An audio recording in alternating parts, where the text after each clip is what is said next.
Muy buenos días.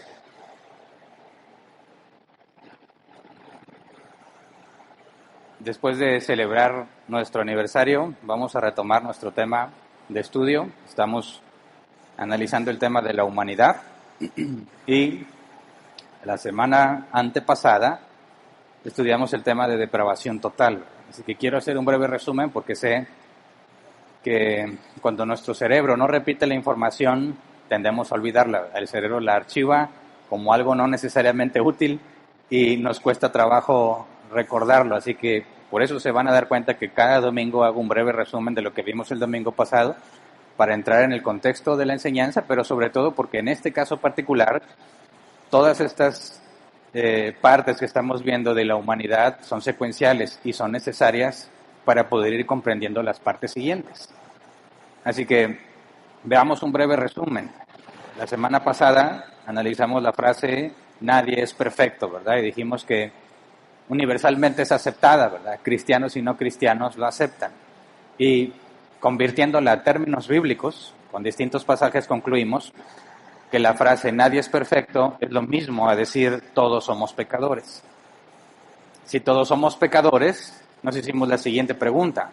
¿Somos pecadores porque pecamos o pecamos porque somos pecadores?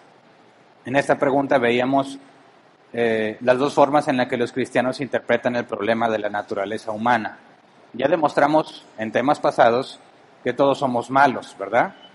Y esto significa que todos somos separados de Dios desde el momento de la concepción. Entonces la pregunta es, si todos somos malos, todos somos pecadores, la afectación del pecado en la naturaleza humana puede ser de dos formas, una afectación parcial o una afectación total. Vimos un ejemplo, dijimos una persona que desea hacer la voluntad de Dios pero no sabe qué hacer, podría orar así, Dios mío, ordéname lo que quieras y yo lo haré. Y otra persona que tiene el deseo de hacer la voluntad de Dios, no sabe qué hacer, pero tiene un entendimiento diferente de la naturaleza humana, oraría así, Dios mío, ordéname lo que quieras y concédeme lo que ordenas. En esta forma de orar puedes percibir las dos formas en las que los cristianos entienden el problema de la naturaleza humana. Fuimos afectados parcialmente, es decir, solo necesito información, necesito los medios, necesito el dinero, necesito un lugar para estudiar y si tengo la información suficiente voy a hacer lo bueno. De manera que si quiero hacer la voluntad de Dios solo basta con informar mi mente, tener los medios necesarios y llevarla a cabo. Y la contraparte, es decir, fuimos afectados totalmente. No tengo la capacidad de hacer lo que Dios quiere. Así que necesito que Dios me revele su voluntad por medio de la palabra y además me dé la capacidad de hacerla. Y son muy escasos los cristianos que piensan de esa manera. Casi todos se ven desde la perspectiva de que tienen la capacidad de hacer lo que Dios quiere. ¿Por qué razón lo pediría, verdad? Si Dios te dice no robes es porque Dios sabe, según ellos, que tú puedes dejar de robar. Si no, no te podría pedir algo que no tienes capacidad de hacer. Porque Dios te pediría algo que Él sabe que no puedes hacer. Esa es la postura de los que consideran que fuimos afectados parcialmente. Y formalmente a eso se le llama humanismo. El humanismo, a grandes rasgos, aunque lo vimos un poco más detallado, es pensar que el ser humano tiene las capacidades potencialmente hablando infinitas. Es decir, te puedes proponer lo que tú quieras y si te enfocas lo vas a lograr. Y eso se ha infiltrado en el cristianismo y usan a Dios como un medio. Para alcanzar tus sueños tienes que hacer estas cosas con Dios. Tienes que pactar, tienes que ofrendar, tienes que portarte bien, etcétera, etcétera, porque Él te va a dar el sueño o va a respaldar tus sueños para que hagas lo que te propones. En cambio, dijimos qué dice la Biblia al respecto. ¿El humanismo es bíblico o no? Y demostramos bíblicamente que no. Y dijimos, a grandes rasgos, que nuestros pensamientos siempre tienden hacia el mal. Cada una de estas cosas lo demostré bíblicamente. Nuestro entendimiento es corrupto. Nuestros deseos naturales son opuestos a Dios. El hombre natural es esclavo del diablo y está sumiso a su voluntad. Somos esclavos del pecado. Aborrecemos la luz y nadie puede venir a Jesús a menos que el Padre se lo conceda. Con estos 7 puntos demostramos que bíblicamente todo nuestro ser, cuerpo y alma está afectado. nuestro cuerpo, porque experimentamos la muerte y el dolor, lo que es la maldad. Y nuestra alma, porque nuestros pensamientos, emociones, deseos, sentimientos, razonamiento, está corrupto, porque fue afectado por el pecado. De manera que podíamos concluir bíblicamente que la depravación en el ser humano, la afectación del pecado es en todo su ser. Eso es lo que significa que estamos totalmente depravados. No significa que puedes hacer todo lo malo que un ser humano podría llegar a ser. O sea, no significa que somos tan malos como podemos serlo, sino que todo nuestro ser está afectado. Ahora, partiendo de ahí, el tema que vamos a analizar hoy es un tema que requiere que hayamos analizado lo que vimos la semana pasada y la antepasada y los temas anteriores. Es un tema que puede ser polémico o considerado complejo. Vamos a empezar a estudiar lo que es el libre albedrío. Y vamos a ir por partes. El objetivo del día de hoy es ver la primera parte del libre albedrío. Y al parecer, muchos de los que están aquí con nosotros en estas últimas semanas también son nuevos. Son personas que nos encontraron en internet y apenas empezaron a congregarse.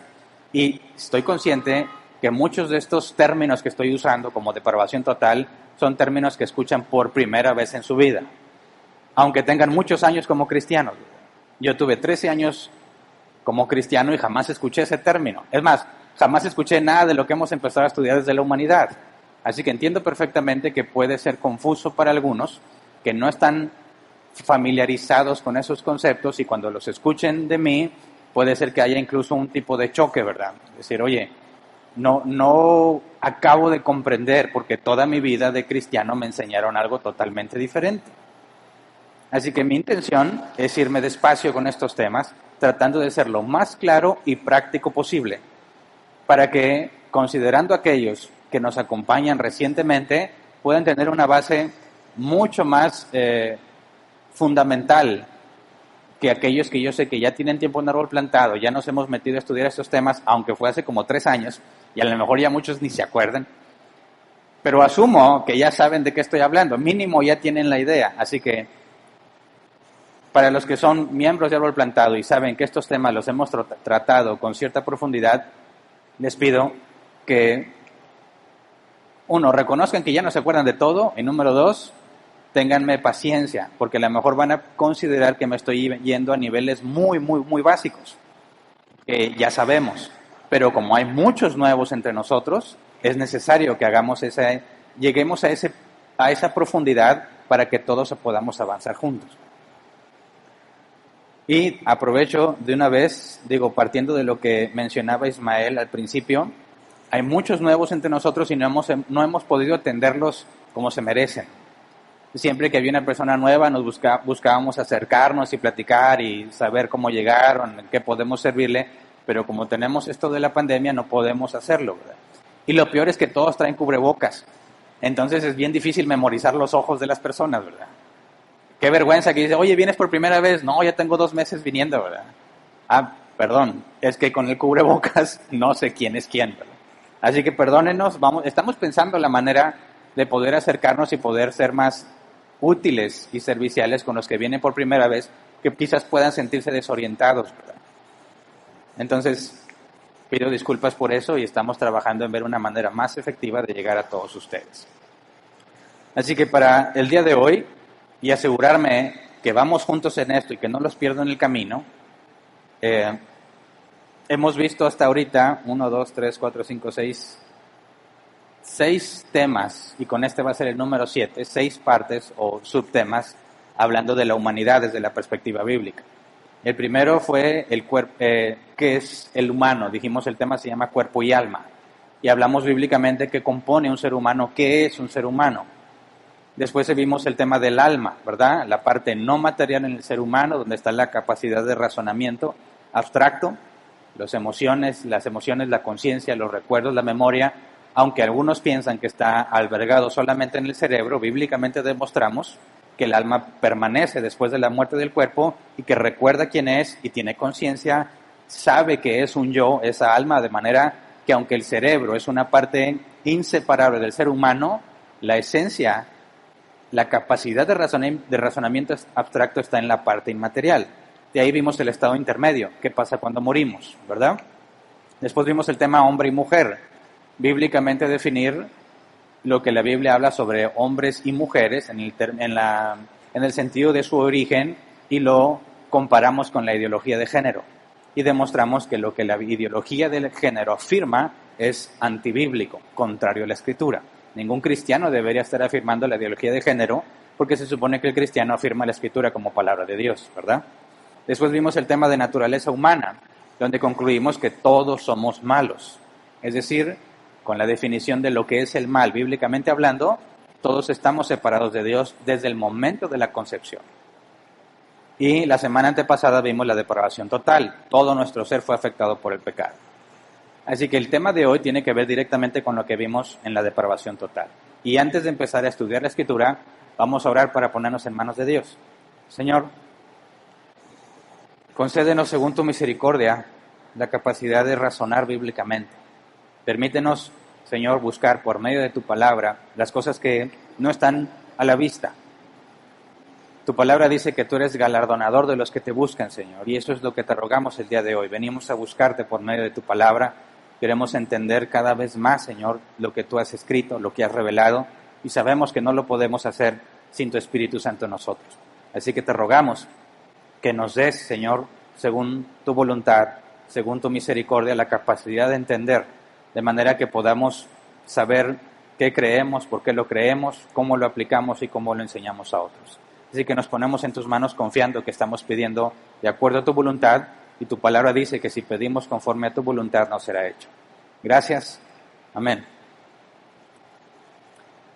Así que entremos a la primera parte del tema del libre albedrío. Y me tomé un tiempo para pensar cómo estos temas que pueden ser meramente teológicos, ¿verdad? Meramente teóricos para comprender cómo es que hacemos las cosas, pensar cómo lo hacemos para aterrizarlo, de manera que deje de ser meramente un concepto y lo podamos ver como algo práctico, que ese es el objetivo que nos habíamos propuesto, ¿verdad? Dijimos en el tema de la depravación total que nuestros pensamientos, nuestros deseos, nuestro entendimiento fue corrompido por el pecado. Y quisiera que recordemos algunos versículos, por ejemplo, Génesis 6:5, versión Reina Valera 60. Dice, y vio Jehová que la maldad de los hombres era mucha en la tierra, y que todo designio de los pensamientos del corazón de ellos era de continuo solamente el mal. Y fíjate lo que nos está diciendo. Todo designio de los pensamientos del corazón de ellos, la palabra corazón aquí es el hebreo lev, hombre interior, voluntad, intelecto, todo designio, todo lo que ellos desean en su mente, en su razonamiento, en sus deseos, es de continuo solamente el mal. Luego, 1 Corintios 2:14, Reina Valera 60. Pero el hombre natural no percibe las cosas que son del Espíritu de Dios porque para él son locura, y no las puede entender porque se han de discernir espiritualmente. O sea que nuestra capacidad de comprensión de lo que es bueno, lo que verdaderamente es bueno, o sea, Dios, y lo que Dios ha dicho, el hombre natural no la tiene, no puede comprenderlo. Esto representa aparentemente un problema muy serio para el evangelismo, ¿verdad? Porque si bíblicamente dice que el hombre natural no puede comprender las cosas de Dios y tú le hablas de arrepentirse, ¿cómo esperas que te comprenda?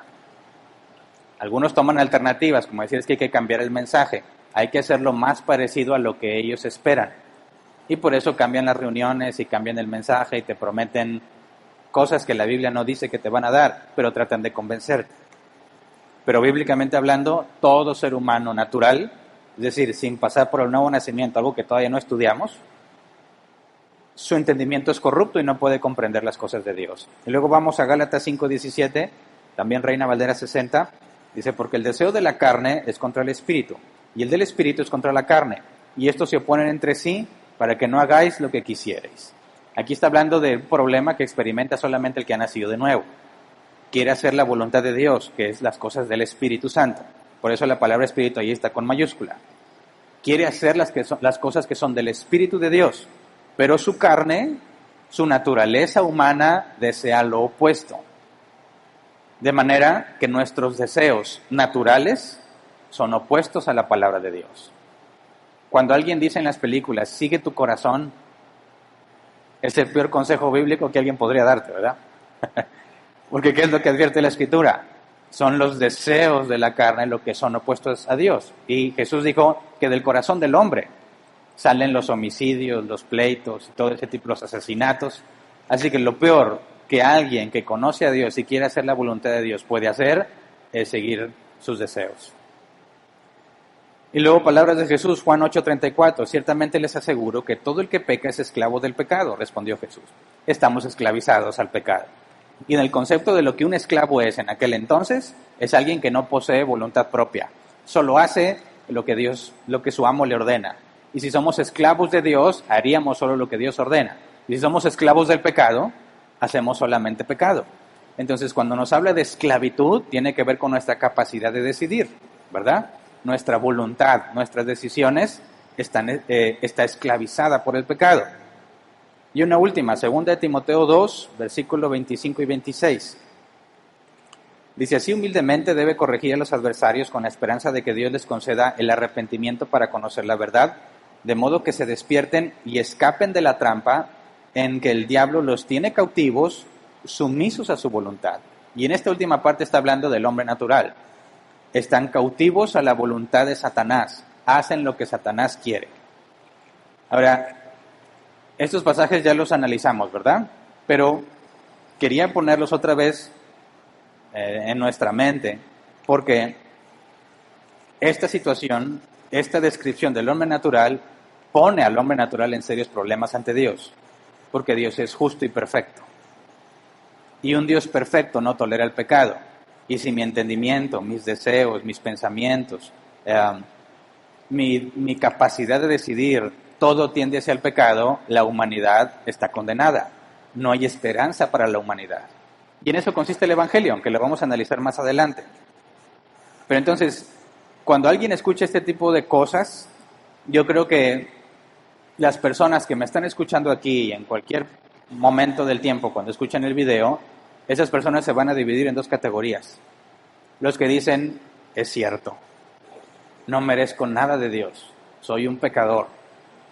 Y los que dicen, no, aquí hay algo que no me cuadra. Digo porque yo también lo pensé muchos años, ¿verdad? Quien llega a la conclusión rápidamente de que es cierto como se describe, eso es un don de Dios. Eso significa que has podido percibir la justicia y la santidad de Dios.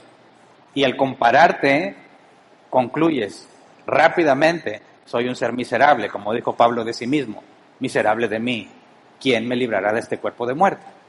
Pero hay algunos que razonan de una manera diferente y que incluso pueden encontrar una escapatoria simple a este problema de la humanidad. Y es ahí donde quiero que nos enfoquemos, ¿verdad? Mira, algunos podrían razonar de esta manera, usando los versículos que yo cité y que leí, podrían razonar así, a ver, si desde la concepción soy un ser malo o un ser malvado, porque estoy separado de Dios, ¿verdad? Si soy esclavo del pecado, si no puedo entender las cosas de Dios, si Satanás me tiene cautivo, sumiso a su voluntad, la pregunta es, si Dios me hizo malvado y estoy esclavizado, como la Biblia dice, ¿por qué me condena? ¿Me explico? ¿Por qué me condena si soy un esclavo? Él me creó así. Él me hizo malo desde la concepción. ¿Cómo entonces me culpa? Y si soy malo de nacimiento, la pregunta es, ¿tengo la capacidad de elegir lo que quiero hacer? ¿No leímos que los designios del corazón son de continuo el mal? Y si Dios me creó así, ¿realmente yo tengo la capacidad de ser bueno? Y si no la tengo, ¿por qué me culpa? Y tercera pregunta, si realmente soy tan malo como dice la Biblia, ¿por qué hago cosas buenas? Son preguntas muy interesantes, ¿verdad? Y son preguntas que pueden desalentar a muchos, cristianos y no cristianos. Hay cristianos que se enfrentan a esas preguntas y dicen, no, pues sabes que tienes mucha razón. No puede ser justo Dios si te condena cuando Él te hizo malo. Así que hay algo que no estamos entendiendo bien y los cristianos dicen, el concepto de depravación total no puede ser cierto por estas preguntas, porque no tendrías una respuesta a estas preguntas. Y los no cristianos no nada más rechazan la doctrina de la depravación total, sino que al mismo tiempo dicen, y ese Dios no puede existir, porque si Dios es justo, pero Él me hizo malo, y no tengo la capacidad de elegir, y me condena por eso, no puede ser justo. Así que la Biblia miente. ¿Me explico? Así que, ¿qué decimos nosotros? ¿Qué puede un cristiano que considera que todos los versículos que leí son ciertos? ¿Cómo damos respuesta a estas preguntas? Primero, para entender nosotros, ¿verdad? No estés pensando en, ya sé a quién le voy a decir. No, primero, tú. No vas a poder explicarle a alguien algo que no has entendido bien. Y eso es un experimento muy sencillo. No sé si alguna vez has escuchado algo y dices, sí, bueno, explícaselo. Y te trabas y, ¿cómo era? Lo puedes entender y parece que ya lo comprendiste, pero no lo puedes explicar. ¿Por qué? Porque no lo has entendido realmente todavía. Así que el enfoque es que nosotros demos respuesta, una respuesta razonable a estas preguntas, para poder seguir afirmando que la Biblia dice la verdad y que al mismo tiempo Dios no es injusto cuando condena al ser humano que creó siendo malo. ¿Me explico? Entonces, el día de hoy nos vamos a enfocar en responder una de las tres preguntas. Y si Dios lo permite, iremos avanzando para profundizar.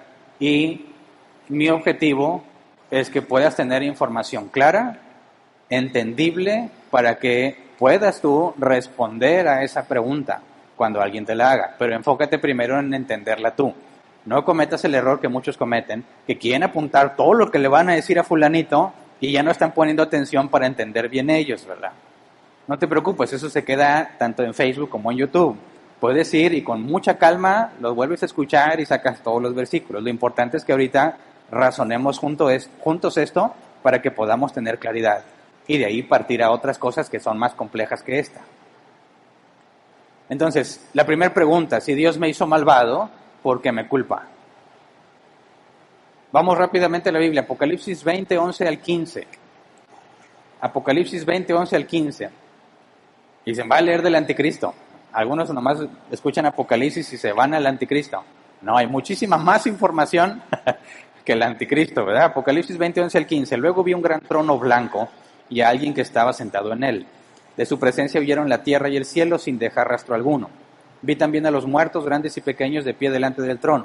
Se abrieron unos libros y luego otro que es el libro de la vida. Los muertos fueron juzgados según lo que habían hecho, conforme a lo que estaba escrito en los libros. El mar devolvió a sus muertos, la muerte y el infierno devolvieron los suyos, y cada uno fue juzgado según lo que había hecho. La muerte y el infierno fueron arrojados al lago de fuego. Este lago de fuego es la muerte segunda. Aquel cuyo nombre no estaba escrito en el libro de la vida era arrojado al lago de fuego. Y aquí se nos describe muy brevemente el juicio final. Hay un libro donde todas las obras de todos los seres humanos están registradas.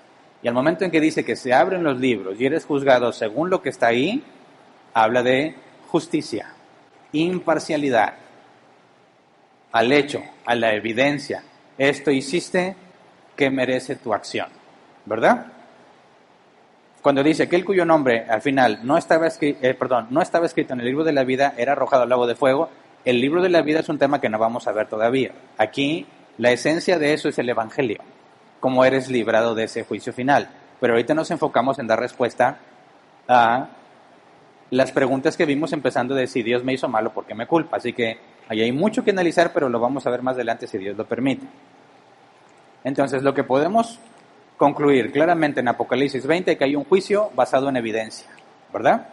Y luego, si vamos a Salmo 119, 137, dice, Señor, tú eres justo y tus juicios son rectos. Con estos dos pasajes podemos hacer una conclusión bien simple. El juicio del gran trono blanco va a ser un juicio justo. ¿Por qué? Porque es Dios quien juzga y porque está registrado todo lo que hicieron.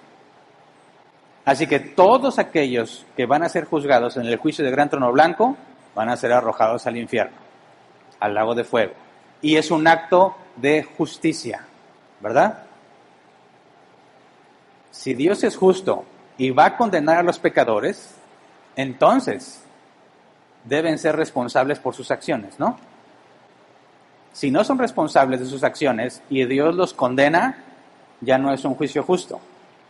Y Dios ya no sería justo, ¿verdad? ¿Estamos de acuerdo hasta ahí? Entonces, cuando alguien hace la pregunta, si Dios me hizo malvado, ¿por qué me culpa? Entra en conflicto directo con los pasajes que ya vimos, ¿verdad? Porque el que hace esa pregunta, no sé si puedes ver detrás de la pregunta, eso es algo muy importante que debemos practicar lo más frecuentemente que podamos. Cuando alguien hace una pregunta, hay toda una cosmovisión detrás de la pregunta, una serie de cosas que asume para poder preguntar lo que preguntó. Entonces, cuando dice aquí, si Dios me hizo malvado, ¿por qué me culpa? Lo primero que debemos notar es que se asume inocente, ¿verdad? Dios me hizo malvado, ¿por qué me culpa? O sea, ¿qué culpa tengo yo si Él me hizo así? Y si yo no tengo la culpa de que Él me hiciera así, yo soy inocente, ¿verdad? Así que esta pregunta presupone la inocencia del malvado, pero no niega su maldad, ¿verdad? O sea, reconoce que hace mal, pero al mismo tiempo se considera inocente, ya que no encuentra una razón lógica para ser condenado. Dices, oye, eso está muy extraño. Hice mal, pero soy inocente, parece contradictorio, ¿verdad? Pero eso es lo que indica esa pregunta. Dios me hizo malvado, no niego que soy malvado, pero ¿por qué me culpa si es Él el que me hizo así? Y de hecho esto se parece mucho al razonamiento de Adán. Es más, de hecho sería la misma lógica de pensamiento. Cuando Adán y Eva pecaron, Dios confronta a Adán. Adán, ¿qué hicieron? ¿Y qué dice Adán? A ver, vamos a poner las cosas en claro, ¿verdad? La mujer que tú me diste me hizo pecar. Por consecuencia, yo no tengo la culpa. En última instancia, la culpa es tuya. ¿Para qué me la das? ¿Verdad? Esta pregunta tiene exactamente el mismo razonamiento. A ver, si soy malo, pero ¿quién me hizo así? ¿De quién es la culpa realmente? Decimos en México, ¿de quién es la culpa? ¿Del que mata la pata o el que le agarra la pata? El que mata la vaca. Ya me equivoqué de animal. ¿El que mata la vaca o el que le agarra la pata? Los dos. El malvado dice, ok, soy malvado, pero tú me hiciste así. Y es injusto que me condenes porque yo no te pedí ser malvado. En ningún momento me dijiste que qué quería hacer. ¿Verdad? Un argumento muy similar son lo que usa la comunidad gay. Yo no decidí ser homosexual. Dicen, a ver, ¿cuándo decidiste tú ser heterosexual? Dicen, ah, caray, yo nunca lo decidí. Así naciste. Así nací yo, dicen ellos. ¿Por qué me culpas? Así que esta pregunta es muy usada en los círculos donde no es reconocido a Dios como Dios, ¿verdad? Incluso algunos que se dicen cristianos como quiera usan argumentos similares.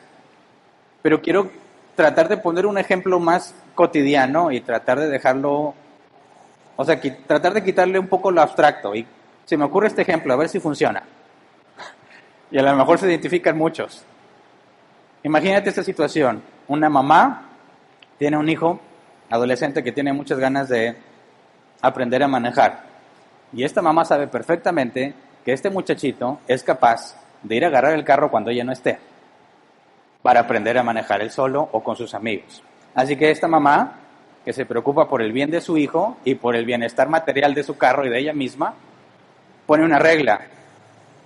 No te atrevas a tocar las llaves del coche o te castigo. ¿Suena una regla que pondría una mamá? No toques las llaves del carro o te castigo. ¿Ok? Entonces imagínate, la señora le da esa regla, el muchacho tiene clara esa regla. Y de repente pues la señora dice, ¿sabes qué? Ya me voy. Y está su muchacho, le dice a su hijo, ayúdame, ¿dónde está mi bolsa? Y no encuentro mi bolsa. No sé si, no es tan ficticio, ¿verdad? Las mamás normalmente olvidan las cosas. ¿Dónde está mi bolsa? Mira, cuídame tantito las llaves. Y se las pone así en su mano. Y se va a buscar la bolsa. Encuentra la bolsa y regresa. Y dice, ahora sí, ya me voy. Y ve a su hijo con las llaves en la mano. Y dice, castigado. ¿Me entiendes? ¿Por qué lo castiga? porque había una regla. No puedes tocar las llaves del auto. La señora llega y encuentra a su hijo con las llaves en su mano. ¿Qué merece su hijo? ¿Castigo? ¿Tocó las llaves, sí o no? A ver, ¿qué dicen los hijos?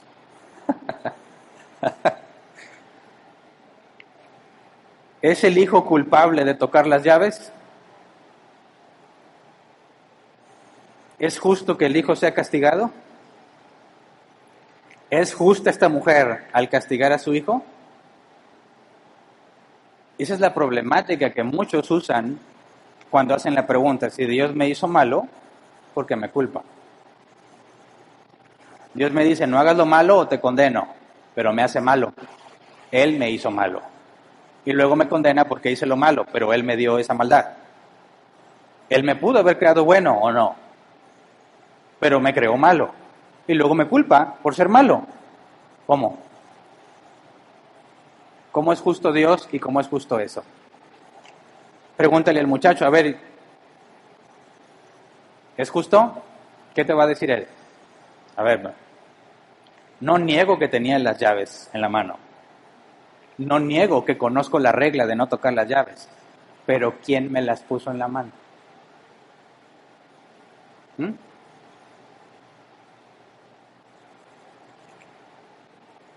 Entonces, si le preguntas, ¿debería ser castigado? ¿Qué te va a decir él? Yo, ¿por qué? Reconozco la regla, reconozco que toqué las llaves, pero al mismo tiempo soy inocente.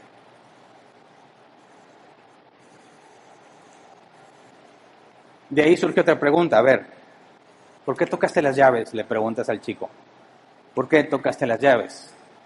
Y si él se pone listo, te va a decir, mira, cuando mamá me dijo, cuídamelas tantito, de inmediato yo razoné en mi mente. Está prohibido tocar las llaves, ¿verdad? Pero también hay un mandato de que debo obedecer a mis padres. Así que si toco las llaves estoy castigado. Y si no las toco, también por desobedecer a mi mamá. Así que la llevo de perder.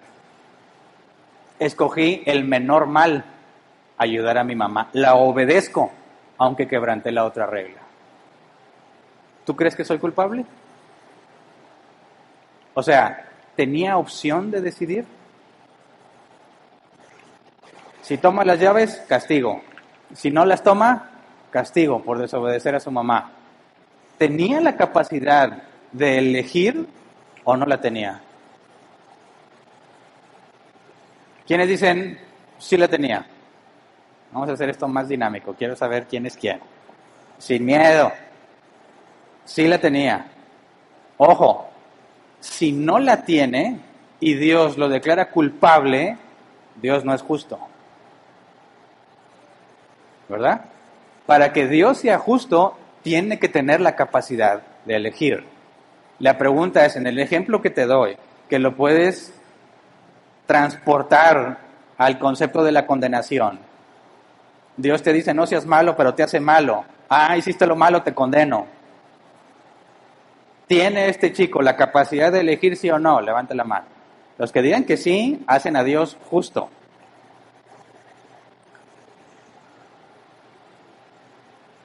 Bueno, a ver, digan, no tiene la capacidad de elegir, por tanto Dios es injusto. No se hagan, ¿verdad? Tienen que votar. Qué fácil. No, yo no digo nada. No, ¿cómo no? ¿Qué vas a hacer cuando alguien te traiga un cuestionamiento así? ¿Te vas a quedar callado? No, yo no sé, mira, yo creo, yo tengo fe, respeta mi fe. ¿No es eso lo que dicen? ¿No dice 1 Pedro 3 que debemos estar listos para dar razón de la esperanza que tenemos en nosotros? ¿Razón? O sea, algo razonable. Así que razonemos, porque ¿qué vas a hacer el día que te lleguen con ese cuestionamiento? A ver, muy cristiano y muy bíblico, dime, ¿cómo puede ser Dios justo al condenarme por ser malo si Él me hizo malo? ¿Podía yo elegir ser bueno cuando Él me hizo malo? ¿Qué le contestas?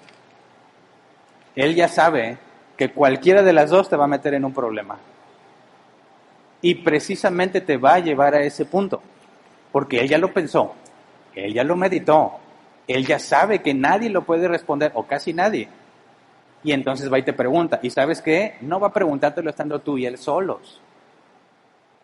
Va a buscar su audiencia y dejarte en evidencia para que todos puedan ver que tu cristianismo no es razonable y que eres una especie de fanático religioso, que vas a la iglesia y te lavan el cerebro. No, hombre, ese Hernán lava el cerebro, pero feo. Sales confundido diciendo, tienes razón, pero es tan malvado que te convence. Ya me lo han dicho. Así que quiero que razones conmigo y quiero que votes. Más vale equivocarte aquí que equivocarte allá, ¿verdad? Va de nuevo. Levante la mano el que dice, sí tiene capacidad de elegir. Ándele, ya va más. Ahora, ¿quién dice no tiene capacidad de elegir? Siguen sin votar. Bueno, hay un Dios que los va a juzgar. Cuando estén en ese lugar, diga, no sabía, no vas a tener excusa. Es más, ya lo están anotando en el libro de las obras.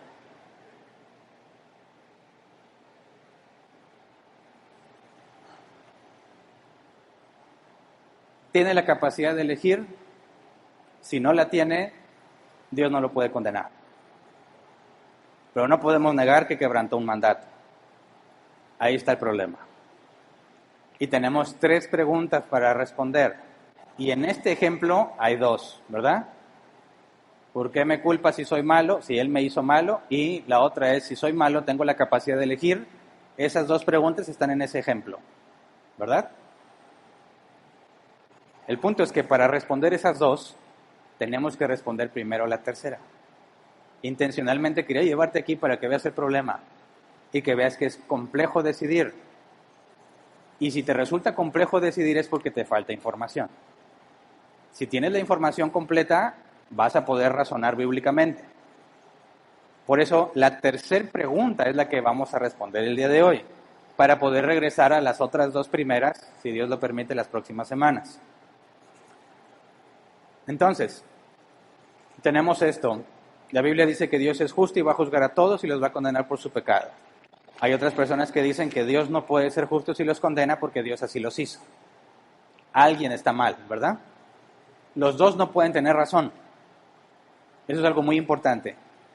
Cuando hablamos del razonamiento y de la lógica, 2 cosas opuestas no pueden ser verdaderas al mismo tiempo. Entonces, alguien es falso, alguien miente. O miente la Biblia, o mienten ellos. Y ahí le pongo bien fácil, porque dicen, no, yo creo en la Biblia. Sí, pero ¿cómo compruebas que es verdadero? ¿La Biblia está mal o ellos están mal? ¿De quién sospechas? Esa es la primera base. A ver, ¿de quién sospechas? Porque lo que yo he visto es que los cristianos normalmente sospechan primero de la Biblia. El hecho de que ellos no lo puedan comprender los lleva a pensar que entonces es falso.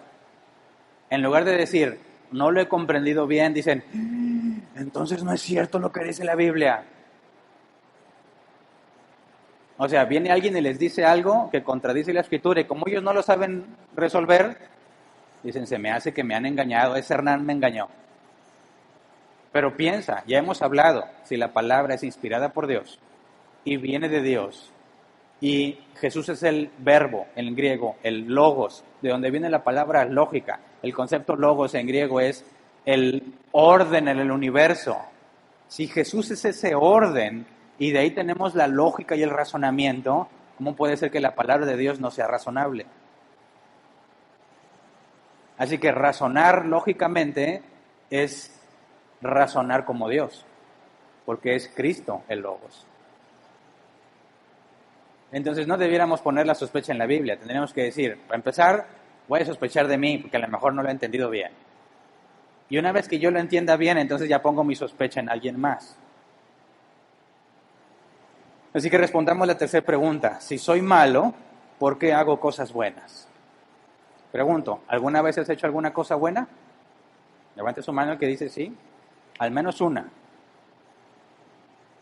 Bola de malvados todos los demás. Si la Biblia dice que todo lo que haces es malo, y dice la carta de los Romanos, no hay nadie que haga lo bueno, ¿cómo te explico a ti desde el punto de vista bíblico. Porque si has hecho al menos una cosa buena y la Biblia dice que no hay nadie quien haga lo bueno, tenemos un problema, ¿verdad? Pero si porque hay una mosca aquí. Digo, el que no alcance a ver la mosca en el video va a decir, ¿qué le pasa a Hernán que de repente hace señas? No, hay una mosca. Lo voy a reprender. Porque me quedé pensando, van a pensar que estoy haciendo, mira, está endemoniado, van a decir. No. Si al menos alguna vez hiciste algo bueno, ¿cómo entendemos que la Biblia dice que no hay quien haga lo bueno? ¿Tú eres la excepción? No. Nos falta información, ¿verdad? Necesitamos entender un poco más a profundidad lo que la Escritura dice para poder comprender cómo es que si yo puedo hacer algo bueno, al mismo tiempo no hay nadie quien haga lo bueno. Así que recordemos Génesis 6:5, Reina Valera 60. Y vio Jehová que la maldad de los hombres era mucha en la tierra, y que todo designio de los pensamientos del corazón de ellos era de continuo solamente el mal. Tomemos este pasaje así literal como lo leemos.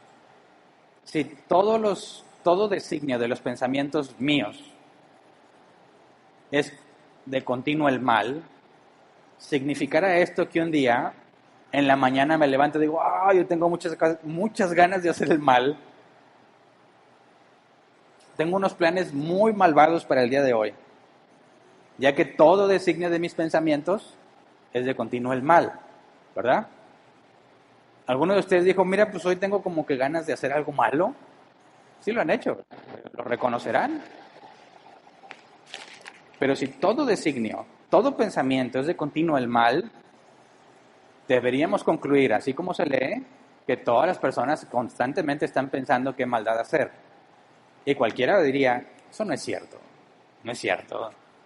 De hecho, si alguien se levanta pensando que hoy voy a asesinar a alguien, dice, esa persona está enferma. Digo, sí las hay, ¿verdad? Pero decimos, esa persona está enferma mentalmente. La gran mayoría de la gente no es así. Nadie se levanta pensando tener el día más malvado que pueda o hacer el mayor daño posible. Normalmente la gente se levanta pensando en tener un buen día, en hacer las cosas bien, ¿verdad? Entonces, ¿cómo le damos sentido práctico a lo que dice la Escritura? Y creo que ahí hay un problema muy común en los cristianos. Separamos el intelecto de las acciones. Entonces dices, sí, estoy de acuerdo en que no hay nadie que haga lo bueno. Y al mismo tiempo dices, pero yo hago cosas buenas. Y hay otras personas, aunque no creen en Dios, que hacen cosas buenas. En mi ejemplo de ayudarle a la ancianita a cruzar la calle, ¿es algo bueno? Sí. Pero no dice que nadie hace lo bueno. Entonces, como el cristiano no se pone a pensar en cómo aterriza eso, hace una división.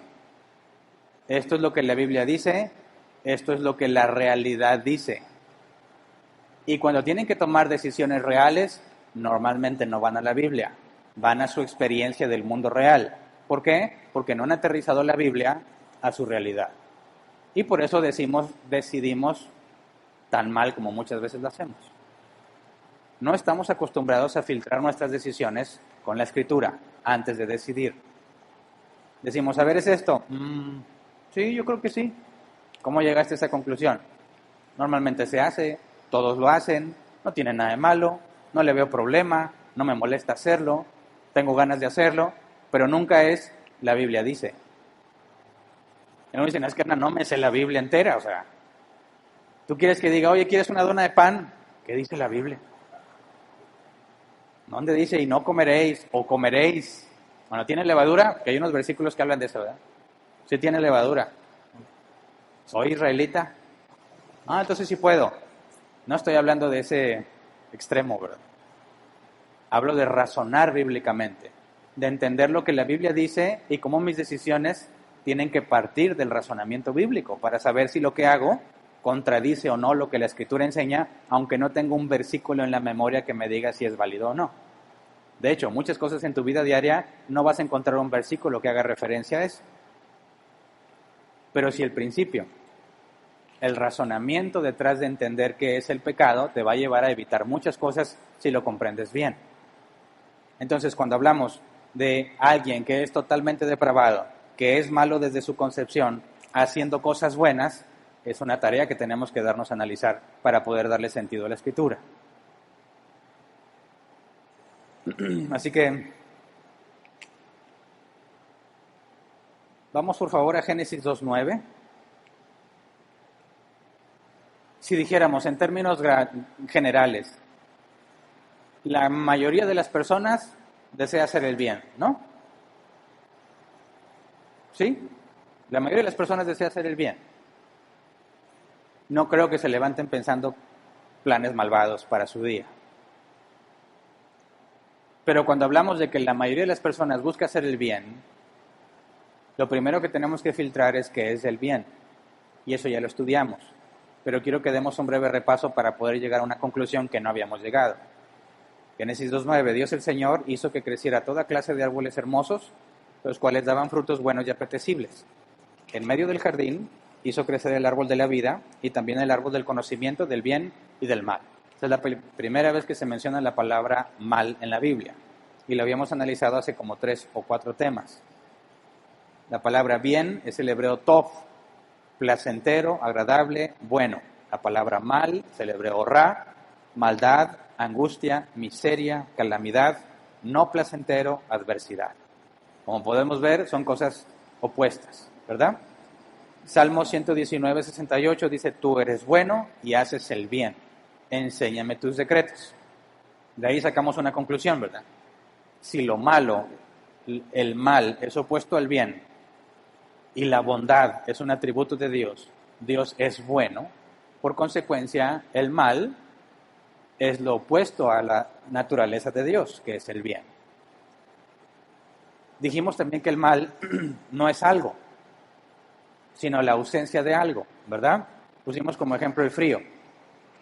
El frío no es una energía, no es una sustancia, no es una entidad.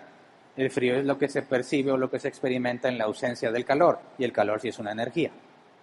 Pero hay otro ejemplo, por ejemplo, la ceguera. ¿La ceguera es algo o es la ausencia de algo?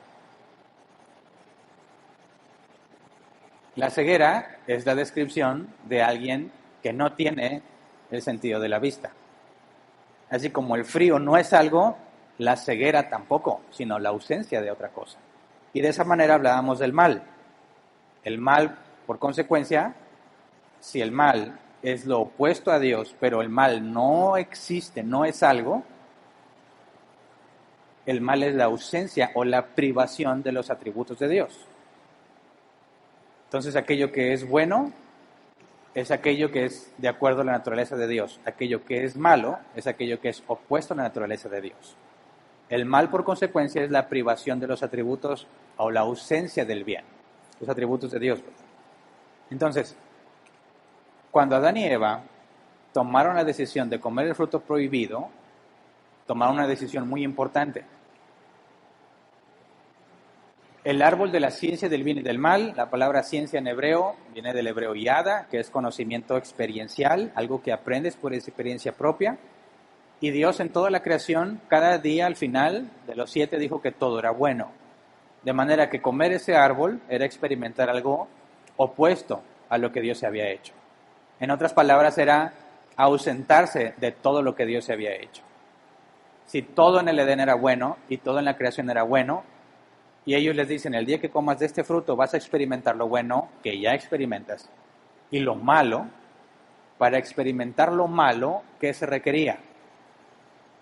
Ser privados de la bondad de Dios. Y por eso fueron expulsados del Edén. Y la creación fue maldita. Privada de muchos, o del grado que inicialmente experimentaban de algún atributo divino, porque no nos privó completamente de él. Pero el infierno, la condenación, es la privación absoluta de los atributos de Dios. Entonces, cuando Adán y Eva deciden comer, ellos están tomando una decisión muy importante. Dios dijo, todo esto es bueno, pero si comes, que fue lo que le dijo Satanás a Eva, tú ya no vas a estar bajo las reglas de Dios. Tú vas a decidir por cuenta propia. Así que tú vas a decidir qué es bueno y qué es malo según tu propio criterio y tu propio estándar. De manera que lo que Dios ha dicho que es bueno ya no va a tener relevancia para ti. Tú vas a obtener la libertad de decidir qué es bueno para ti. Y eso fue lo que Adán y Eva aceptaron. Y Dios les da conforme a su decisión. Los expulsa del Edén y maldice la creación.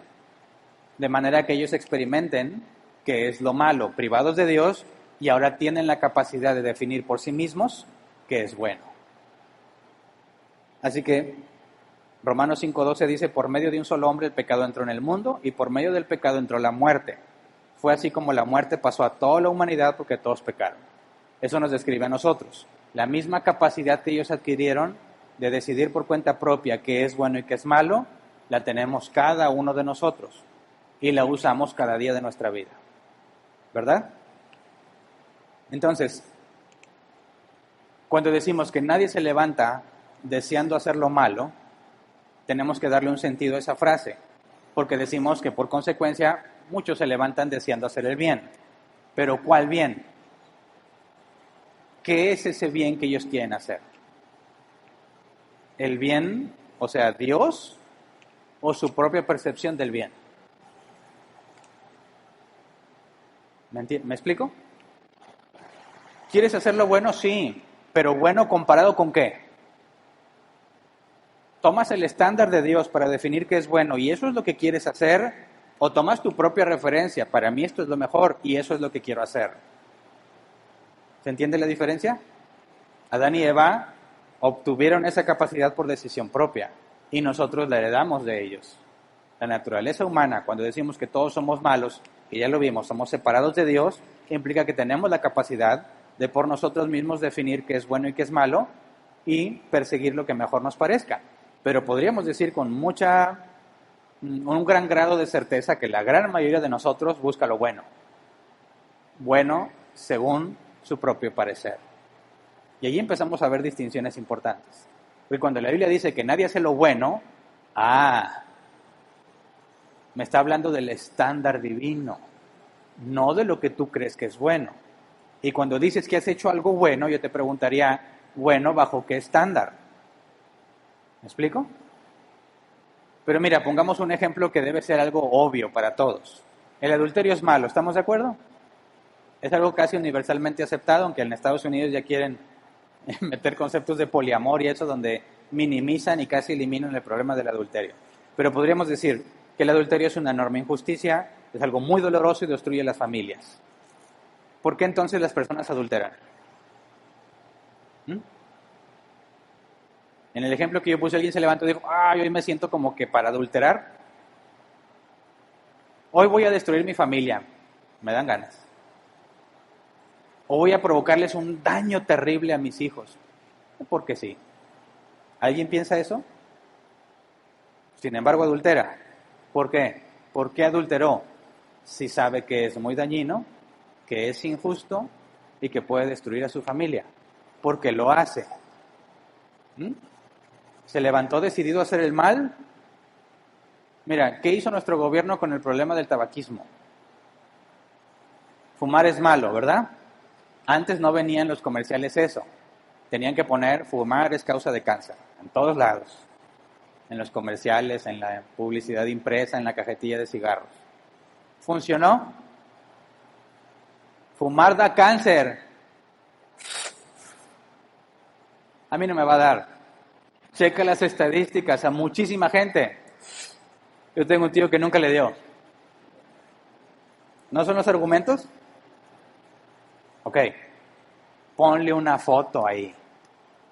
Mira cómo quedó alguien con cáncer. Mira la foto de los pulmones. Mira a alguien que le dio cáncer aquí y se quedó sin paladar.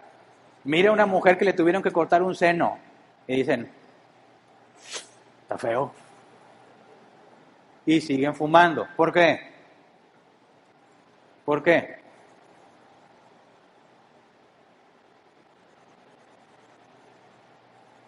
Mira, si nos regresamos al tema del adulterio, que quizás alguien diga, fumar no es tan malo. Bueno, vamos al adulterio que normalmente sería aceptado como algo malo. Si nos metemos en la mente del adúltero, ¿encontrarías que él deseó hacer lo malo y por eso adulteró? ¿O él estaba buscando algo bueno? ¿Bueno comparado con quién? ¿Y con qué estándar? Cuando alguien decide adulterar, considera que es lo mejor que puede hacer por él mismo. ¿Verdad? Dicen, me siento solo, no me quieren, me maltratan, ¿por qué no? Etcétera, etcétera. Saben que está mal, pero persiguen un bien para ellos, ¿verdad? ¿Están buscando hacer lo bueno? Sí, para ellos, cuando en realidad están haciendo algo muy malo. Pero ellos no están persiguiendo la intención de hacer lo malo, están persiguiendo lo bueno que proviene de esa situación. Están buscando el placer en el adulterio porque eso es bueno para ellos y no perciben el daño increíble que van a provocar con esa acción, ¿verdad? Entonces, él se levantó como un criminal diciendo, hoy voy a destruir a mi familia. No, pero sí se levantó, hoy voy a ver a esa persona. ¿Por qué? Porque eso para él es bueno. ¿Me explico? ¿Qué hace que la gente fume a pesar de que sabe que puede provocar cáncer? Para ellos, el placer de fumar es mayor que la sensación de peligro. Y para los que toman, igual. Para cualquier pecado. ¿Por qué pecaste? Si sabes que no debes hacerlo. Porque en ese momento, en esa circunstancia, me pareció lo mejor que pude haber hecho. ¿Verdad? De manera que podemos decir, sí, la gran mayoría de la gente busca lo bueno. Tiene buenas intenciones, pero desde su propio marco de referencia, desde su propio estándar. Dicen, a ver, soy malo, ¿por qué hago cosas buenas?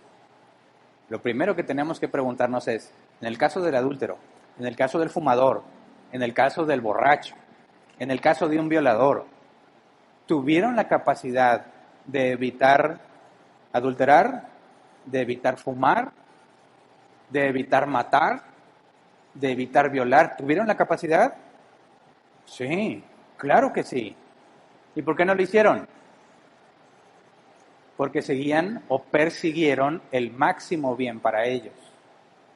Y ese es el problema con todos nosotros. Que nuestro concepto de bien y mal no es Dios, sino nuestro propio criterio, nuestras propias experiencias, nuestras propias opiniones. Entonces, ¿al fumador alguien lo obliga a fumar? ¿Al borracho alguien lo obliga a tomar? No. ¿Pudo evitar fumar? Sí. ¿Pudo evitar tomar? Sí. Si la circunstancia fuera otra, ¿no hubiera pecado? Es decir, si estás solo y nadie te ve y pecas, pero si estuviera rodeado de tu familia, ¿lo harías? Ah, no. Entonces la pregunta ¿es libre o no? ¿Tiene la capacidad de elegir o no? ¿Es responsable de sus acciones o no? Ahí está el asunto principal de las tres preguntas. Entonces, si el que adulteró decidió libremente hacerlo y todo el que peca libremente decidió, ¿cómo sabemos que es libre de hacer algo? Mira, es libre si decidió actuar según la circunstancia que tenía. Si la circunstancia fuese otra, hubiera comportado de otra manera. Es libre si no hay un factor externo que lo obligara a decidir. Son tres factores. Yo decidí hacerlo porque yo quise, ¿verdad? En esta circunstancia. 1. Si la circunstancia fuera otra, no lo hubiera hecho. Y no hay nadie obligándome externamente a hacerlo. ¿Verdad? Diríamos entonces que cualquiera que esté en estas tres cláusulas es libre o fue libre para hacerlo. Yo dije, oye, ¿robaste esto? Sí. ¿Por qué lo robaste? Pues ahí estaba. Y si hubiera estado en otra parte, ¿te lo hubiera robado? No, pues ¿cómo? ¿Alguien te obligó a robar? No. Entonces es libre. En ese sentido, fue libre para decidir robar. Y si lo decidiste libremente, ¿eso te hace responsable? Sí. Entonces, fíjate, ok, si soy malo, ¿por qué hago cosas buenas? En esta pregunta está reconociendo algo que destruye toda su teoría. Soy malo, pero hago cosas buenas. ¿Por qué? Porque tienes la libertad de hacerlo. Eres malo y haces algo bueno. Para empezar, si dices, este bueno o esto bueno es según mi estándar, aún así tuviste la libertad para hacerlo. ¿Pudiera ser que alguien malo haga algo bueno según el estándar de Dios? También. ¿Por qué? Porque tiene la libertad de hacerlo. La pregunta es, ¿por qué no lo haces siempre? ¿Por qué? Porque no quieres, ¿verdad? ¿O no puedes? Aquí se debe empezar a dilucidar el problema con el ser humano. Mira, Juan 8:34, palabras de Jesús. Ciertamente les aseguro que todo el que peca es esclavo del pecado. O sea que todo ser humano no nacido de nuevo es un esclavo del pecado. Solo peca. Eso es lo que hace y no puede dejar de hacerlo. La pregunta es, ¿alguien lo obliga? No dudo que alguien pueda obligar a otra persona a cometer un pecado. Pero cuando hablo de un pecado ejecutado con la libertad que vimos, si nadie te obligó, te hace responsable. La pregunta es, ¿cómo es que Jesús dijo que soy esclavo del pecado, pero yo estoy concluyendo que soy libre para hacerlo? Si yo pequé libremente, ¿cómo soy esclavo del pecado? Ahora, ya espero que no los haya perdido. Lo primero es, no hay nadie que haga lo bueno. Y yo te dije, ¿tú haces lo bueno? Ok, entonces, ¿dónde está el problema? En la definición de lo que es bueno. La Biblia dice, nadie hace lo que Dios dice. Ahorita voy a llegar en un ejemplo donde sí haces lo que Dios dijo.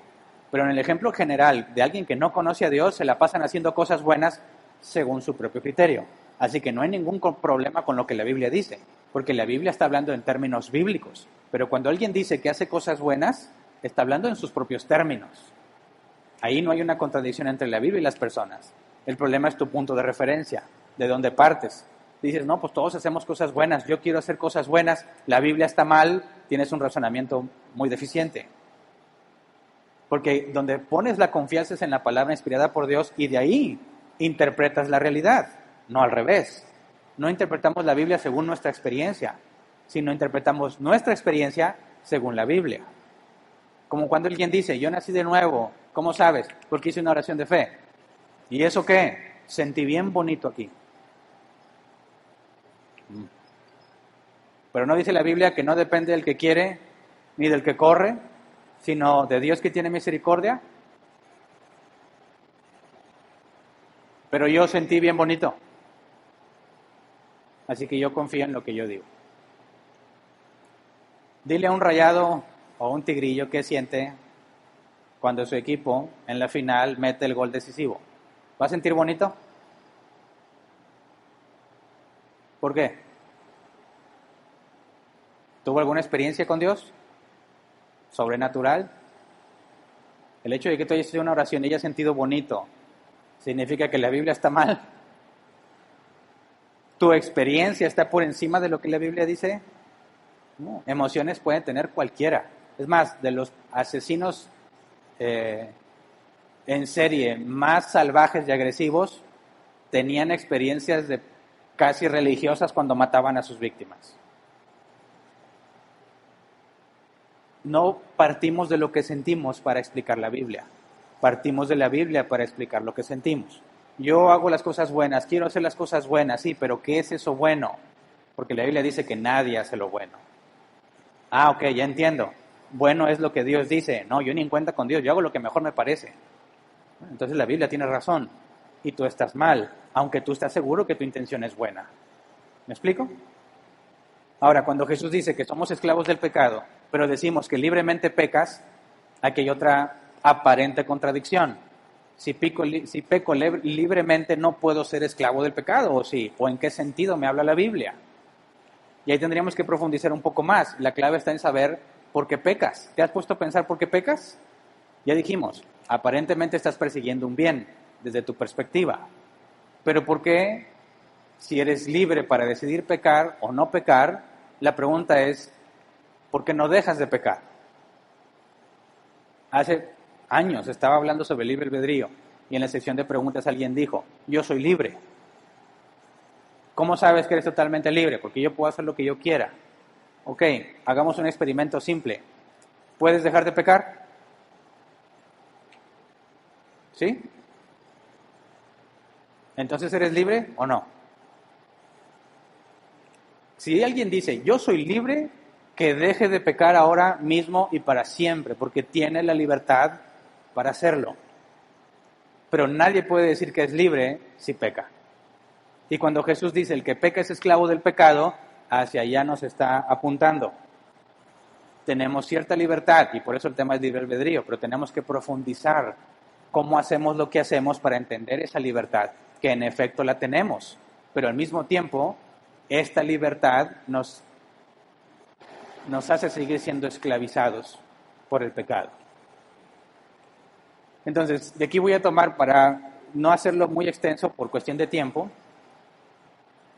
hay un teólogo famoso llamado Jonathan Edwards que profundizó mucho sobre este tema.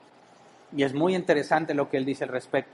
Y quiero explicarte de una manera muy simple lo que él usa para explicar y que podamos entender cómo es que aunque yo tengo la libertad para pecar, al mismo tiempo soy esclavo del pecado. Y la pregunta consiste en, ¿por qué decides lo que decides? Porque la carta de Santiago nos dice que cuando uno es atraído de su propia concupiscencia, es seducido y entonces pecas y das a luz la muerte. De manera que antes de pecar hay un proceso interno donde eres atraído hacia lo que dice la Reina Valera 60, una concupiscencia. Y la palabra concupiscencia del griego se debe traducir como un deseo muy fuerte interno. No todos tenemos la misma tendencia al mismo pecado. Ya hablamos de eso en el tema de santidad. No todos tenemos las mismas debilidades.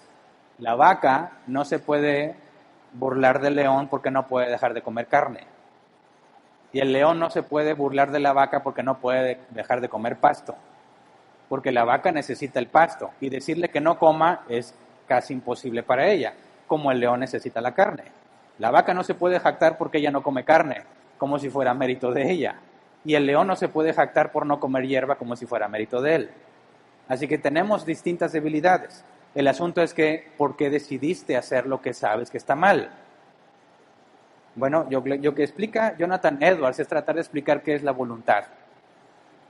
La capacidad que tienes para tomar una decisión. Y él habla de voluntad, dice, la voluntad está movida por motivos. Hay una motivación en lo que haces. Y un motivo dice que al considerar en nuestra mente es tan fuerte que determina nuestro accionar, a eso le llamamos voluntad. Cuando tú estás ante una posibilidad de varios caminos, de varias opciones, ¿por qué decides una de tres? ¿Y por qué esa?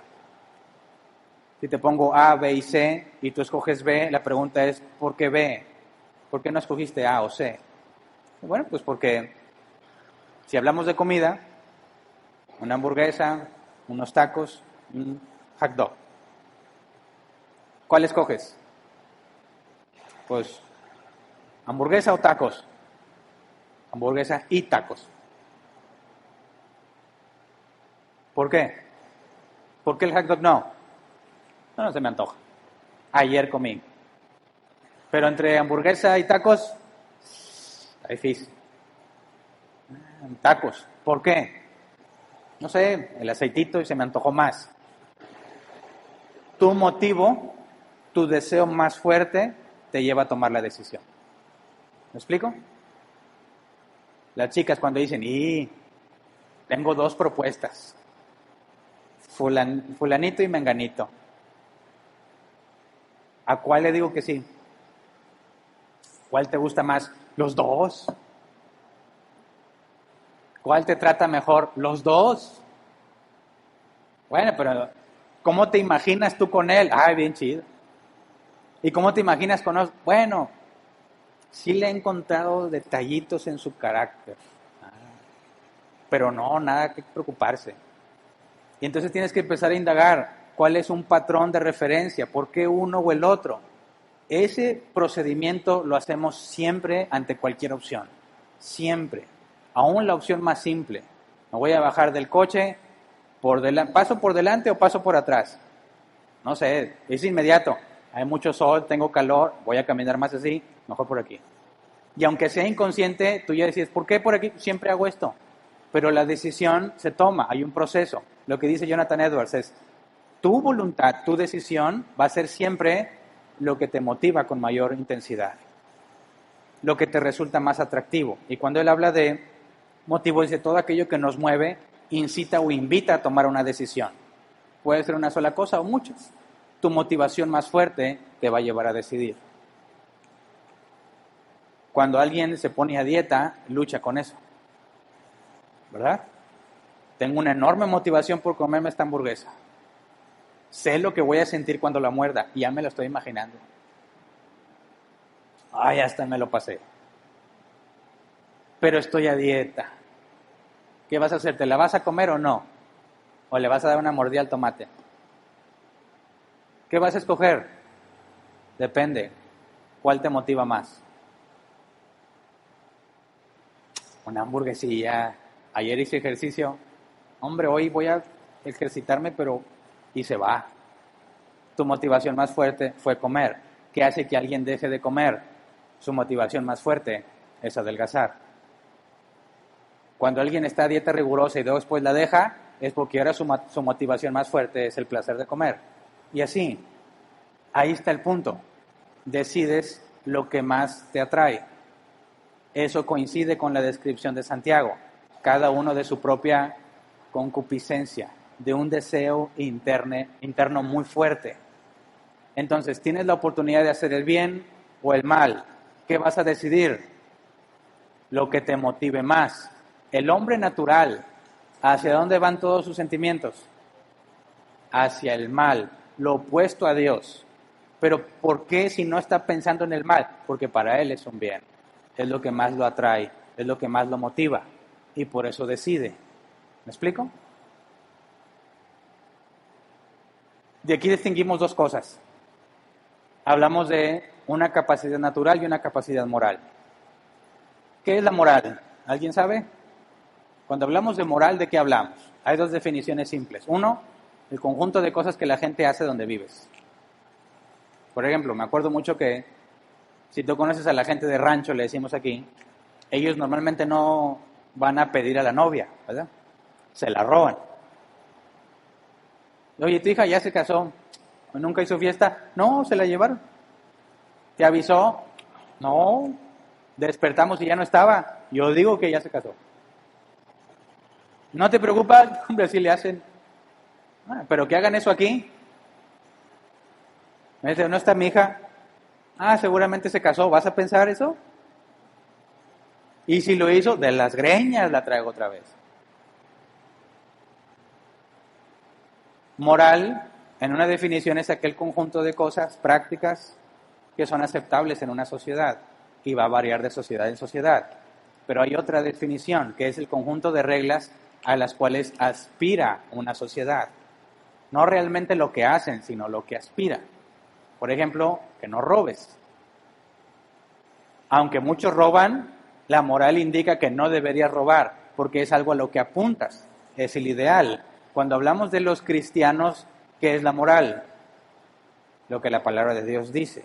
Ese es el objetivo. Ahora, hablamos de una capacidad física y una capacidad moral, y lo quiero explicar así. Imagínate, van a abusar de una muchacha, y alguien cristiano, un hombre cristiano, va pasando por ahí y presencia el acto. Ya no ves nada más, llega la policía y se lleva al abusador y al cristiano a la cárcel.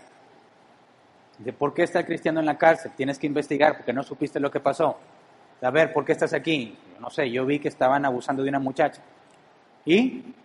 Pues no más. ¿Y no hiciste nada? No. Yo no me quise meter, pero pasó la policía y me vio. Y me trajo. Y él está acusado de ser cómplice del abusador. ¿Por qué? Porque vio el mal y no hizo nada para evitarlo. ¿Verdad? ¿Hizo algo malo este cristiano al no involucrarse?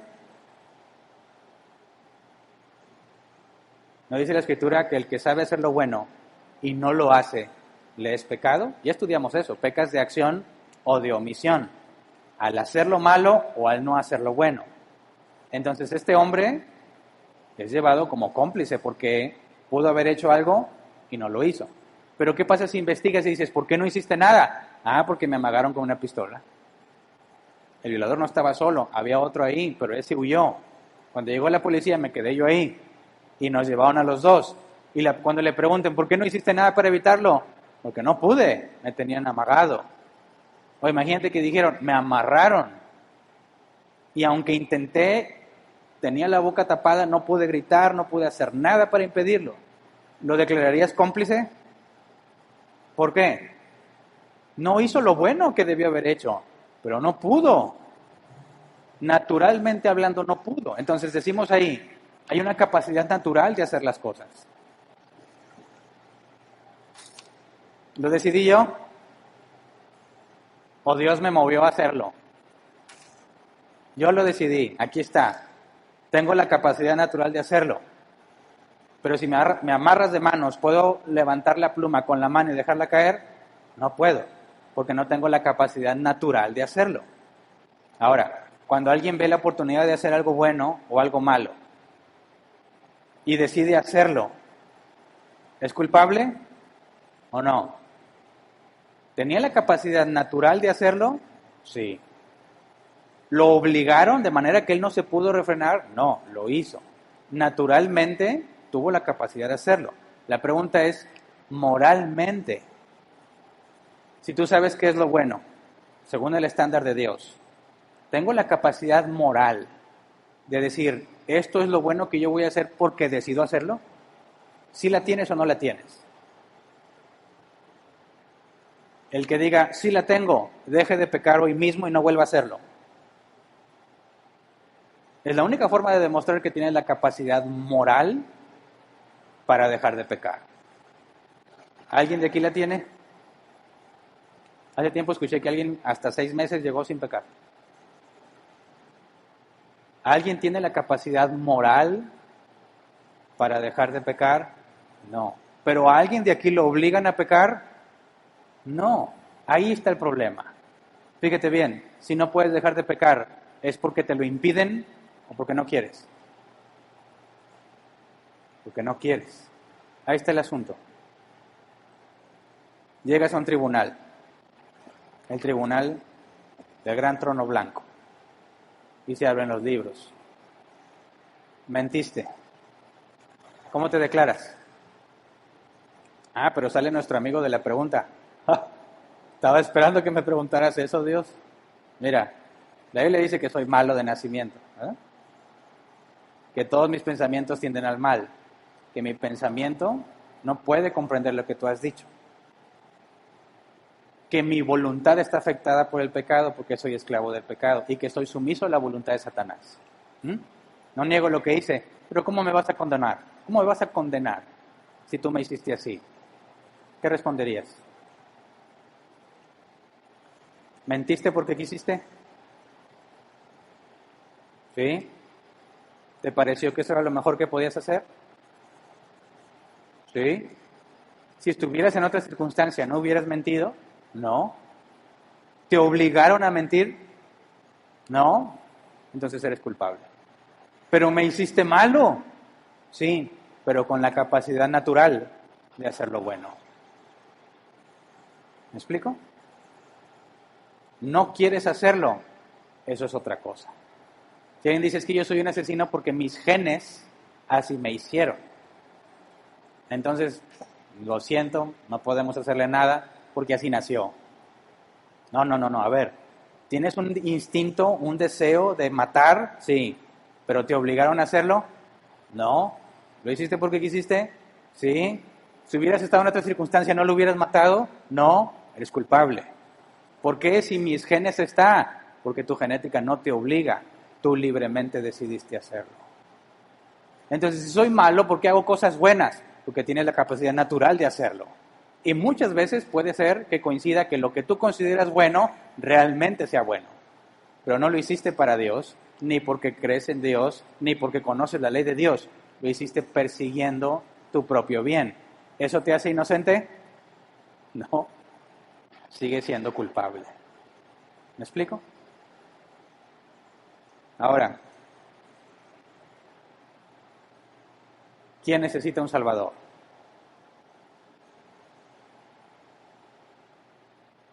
Todo ser humano tiene que ser librado de sí mismo, de sus propias decisiones, porque son nuestras decisiones las que nos llevan a ser condenados.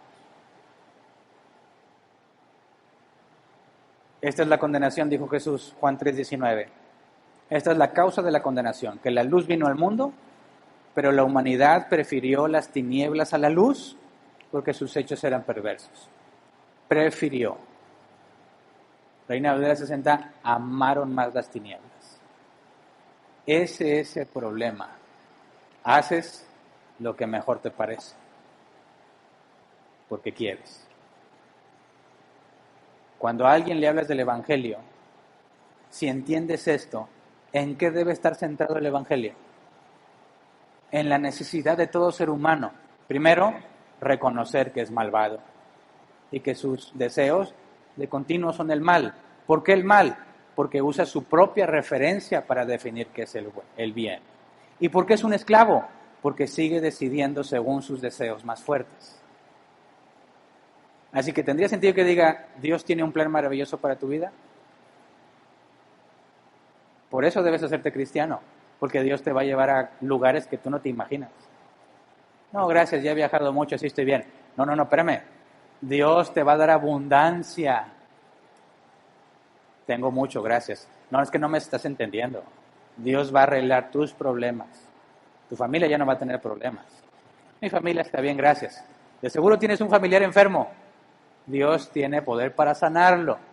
Así está bien, gracias. En mi familia nadie está enfermo. Y el cristiano se queda sin palabras. La gente no quiere a Dios. No, ese cristiano a lo mejor ni cristiano es. Porque el Evangelio no consiste en eso. El Evangelio consiste en decirle, estás condenado por tus propios deseos, por tus propias decisiones. Estás separado de Dios. Y no hay forma que puedas reconciliarte con Él porque solo haces lo que tú quieres. Necesitas nacer de nuevo. ¿Se entiende? Esa es la buena noticia. Esa es la esencia del Evangelio. Librarte de ti mismo. Es Dios diciéndote, te doy la oportunidad de librarte de mi ira si te humillas. Porque lo que has hecho merece condenación. Aunque te quedes pobre toda la vida. Aunque te quedes enfermo tus últimos días. Aunque vivas en una familia emproblemada. Lo importante es que debes nacer de nuevo. Y eso es algo que solo Dios puede hacer. Así que, si soy malo porque hago cosas buenas, que tengo la capacidad natural de hacerlo. Y si lo bueno que yo considero coincide con lo bueno de Dios, me encontraré haciendo cosas agradables a los ojos de Dios, pero no por obedecer a Dios, sino por seguir mis propios buenos deseos. Y esto nos abre la pauta para el tema que sigue. La Biblia dice que nuestra justicia es como trapos de inmundicia. ¿Por qué? De aquí viene. Si lo que haces no está orientado, no tiene el objetivo de glorificar a Dios, no cuenta como una buena obra. Lo hiciste por tu propio beneficio. Los que mataron a Jesús hicieron una buena obra. ¿Podría el soldado romano que vio que Jesús realmente era Dios decir, lo bueno que yo hice la voluntad de Dios? Era la voluntad de Dios que Cristo muriera, ¿no? ¿Descansaría el que le clavó los clavos a Jesús diciendo, ay, me salvé? ¿Hice la voluntad de Dios? No, sí hiciste lo que Dios había ordenado, pero lo hiciste por tu propia maldad. Te ensañaste con Él porque así lo quisiste. No fue tu intención obedecer. Por eso eres culpable, aunque hiciste algo que Dios había ordenado que sucediera. ¿Me explico? Entonces empezamos a ver, tienes libertad, pero esa libertad no es total, está condicionada y necesitamos profundizar más en esto. Así que hasta aquí nos vamos a quedar hoy. Vamos a ponernos de pie para orar, por favor.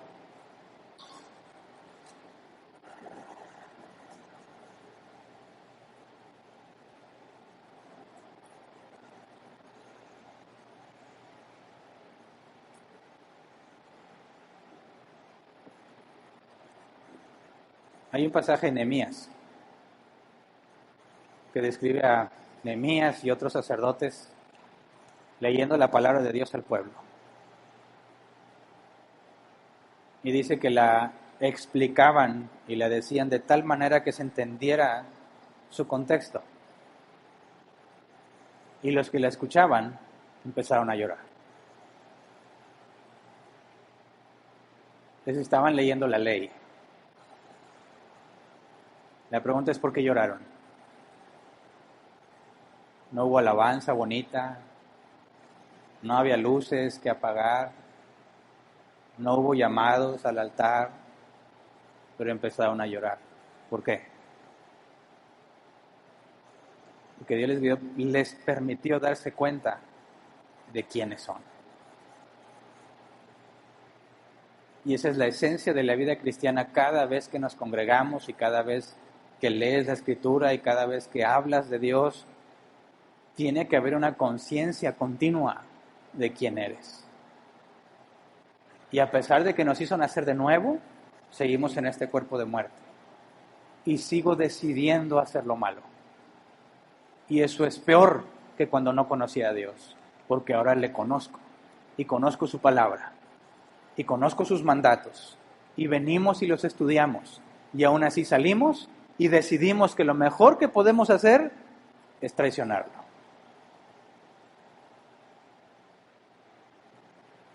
Y Dios nos tiene paciencia. Y nos perdona. Y nos limpia. ¿Qué mereces de Él? ¿Y qué es lo que te da? La vida del cristiano debe ser un continuo agradecimiento cada día de tu vida, cada instante, porque sabemos que tenemos la capacidad de seguir haciendo lo que consideramos bien a nuestros propios ojos. Que Dios tiene muchísimas razones para desecharnos y aún así decide no hacerlo. Por amor a su nombre, por amor a nosotros. Y nos quejamos, no tengo ganas de orar, no tengo ganas de leer, estoy muy cansado, hoy no voy a la iglesia. No sé si puedes ver el enorme problema que es eso. ¿Qué clase de hijos malagradecidos somos con todo lo que Él nos da? Y muchas veces estamos totalmente ciegos ante eso. Y venimos como si estuviéramos limpios y nos presentamos ante Dios como si estuviéramos cumpliendo con lo que Él nos dice y ni siquiera reflexionamos en las barbaridades que hemos hecho a pesar de todo el conocimiento y entendimiento que nos ha dado. Por eso, mientras más conocemos a Dios, más humildad y humillación debería haber en nosotros. Lo dije en el aniversario, corremos el riesgo de decir, se predica la Biblia, lo que hacemos es bíblico, tenemos una forma de gobierno bíblica, seguramente estoy bien, y nos olvidamos de nosotros adentro, de nuestra condición, de nuestra santidad. Y no debe de pasarnos. Debemos recordarnos continuamente. ¿Estamos respondiendo estas preguntas? Tienen que ver en gran medida con los ateos, pero no es para ir a pelearnos con los ateos. Es para que entiendas qué crees y por qué lo crees y cómo lo aplicas. Cuando se presenta la oportunidad, se lo explicas. No estamos tratando de preparar a la gente para que salga a demostrarle a todos que están mal. Esa es una trampa muy peligrosa. No es, mira, toda esta información para que vayas y los dejes en vergüenza. Por supuesto que no. Lo primero es que tú entiendas, que te veas tú en el filtro bíblico y te des cuenta de lo miserable que eres por las cosas que haces. Y que Dios en su misericordia nos haga comprender y nos cambie la manera de pensar para que cuando alguien venga a cuestionarnos le digamos, sí, esto es lo que la Biblia dice, pero porque es algo que vives, no algo que tienes almacenado aquí listo para debatir y avergonzar al que se atreva a cuestionarte, sino para decirle con el corazón abierto, soy malo y soy culpable de mis malas acciones, porque entiendo perfectamente por qué peco. y me avergüenza. Y en lugar de ocultarme de Dios, eso me hace ir y postrarme ante Él y decirme, perdóname, límpiame, permíteme ser un buen reflejo de ti. Recuérdame quién soy, para que cuando hable con el perdido, con el confundido, con el que tiene una doctrina errónea, recuerde que yo también estaba allí. Que nadie se envanezca con lo que estamos haciendo. Que nadie se enaltezca a sí mismo porque comprende cosas que otros no comprenden. Vivámoslas. Pongámoslas en obra. Tómate en serio lo que Dios te está diciendo. Es su palabra. Y Él es el que da la capacidad de que lo entiendas. Y si lo entiendes, no nada más regocijamos por entenderlo, sino que tenemos que tener conciencia de la enorme responsabilidad que está sobre nosotros. Porque a quien más se le da, dice la palabra, más se le demanda. Dice la Escritura, no procuren muchos de ustedes hacerse maestros, porque hay mayor condenación. ¿Y sabes qué le ha placido a Dios? Enseñarnos cada vez más. ¿Y sabes qué significa eso? Que tenemos más responsabilidad.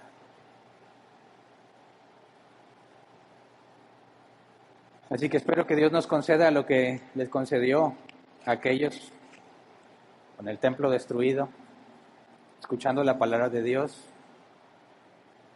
teniendo una convicción de pecado, sabiendo que en ellos entonces Dios los había exiliado porque se lo merecían.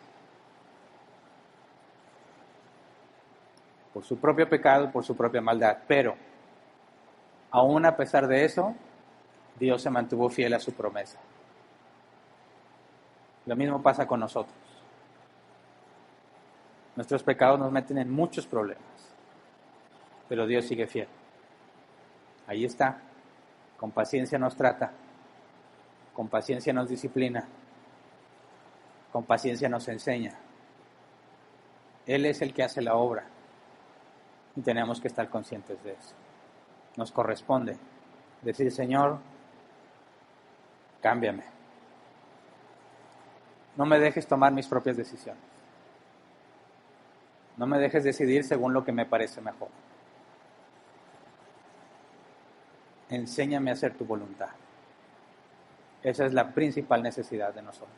Así que vamos a orar. Señor, te pedimos perdón por todas nuestras rebeliones, por todas las veces que te hemos traicionado, por todas las veces que tenemos perfectamente claro lo bueno que debemos hacer y decidimos no hacerlo. Perdónanos por todas las veces que intentamos acallar tu voz cuando nos redargüías de pecado, cuando nos estabas mostrando que estaba mal y aún así decidimos ignorarte. Perdónanos, Señor, si nos hemos confiado, pensando en que tener conocimiento es lo mismo que tener santidad. Perdónanos, Señor, por no llevar tu palabra a nuestra vida diaria, por no esforzarnos por entender los pasajes complicados, por no investigar en ti, orando, escudriñando, pidiendo, Señor, consejo para decidir correctamente. Perdónanos por todas las veces que hemos confiado en nosotros mismos, por todas las veces que nuestra propia opinión ha sido suficiente, que ni siquiera nos preguntamos si estamos haciendo algo bíblico. Perdónanos por descansar en nuestra propia falsa seguridad de santidad. Permítenos vivir humillados delante de ti, conscientes, como decía el apóstol Pablo, que soy un miserable, que lo que quiero hacer no lo hago y lo que no quiero hacer termino haciéndolo. Que mientras esté en este cuerpo mortal estaré alejado de ti, Señor. Enséñanos a rogar todos los días, no por nuestros sueños y nuestros anhelos, sino rogarte que no nos entregues a nuestros propios deseos, que no nos dejes hacer lo que mejor nos parezca, a menos que provenga del deseo de hacer tu voluntad. No queremos exaltarnos, Señor, con obras de justicia que para ti son trapos de inmundicia.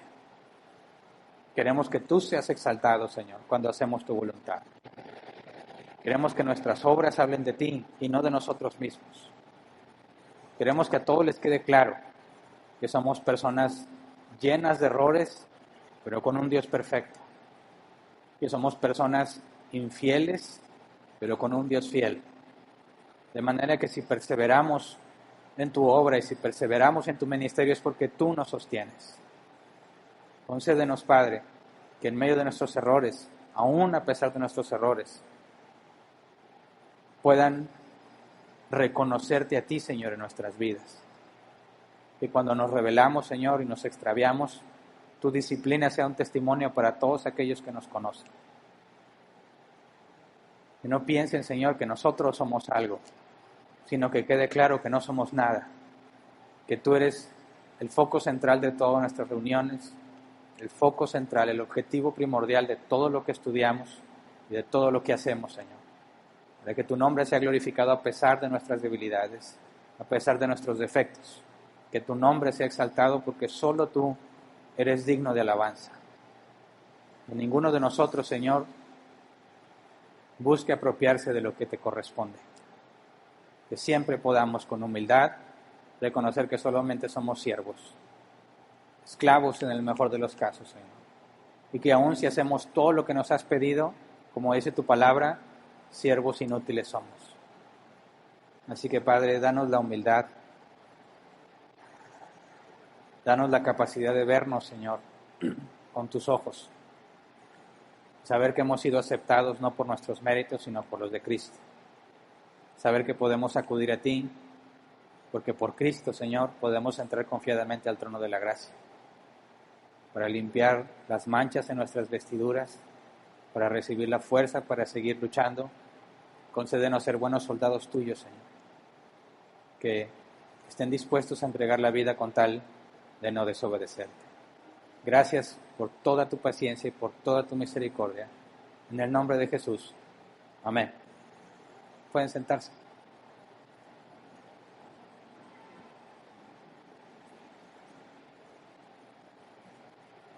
Pasemos a la sección de preguntas. Déjenme preparar aquí para poder recibirlas.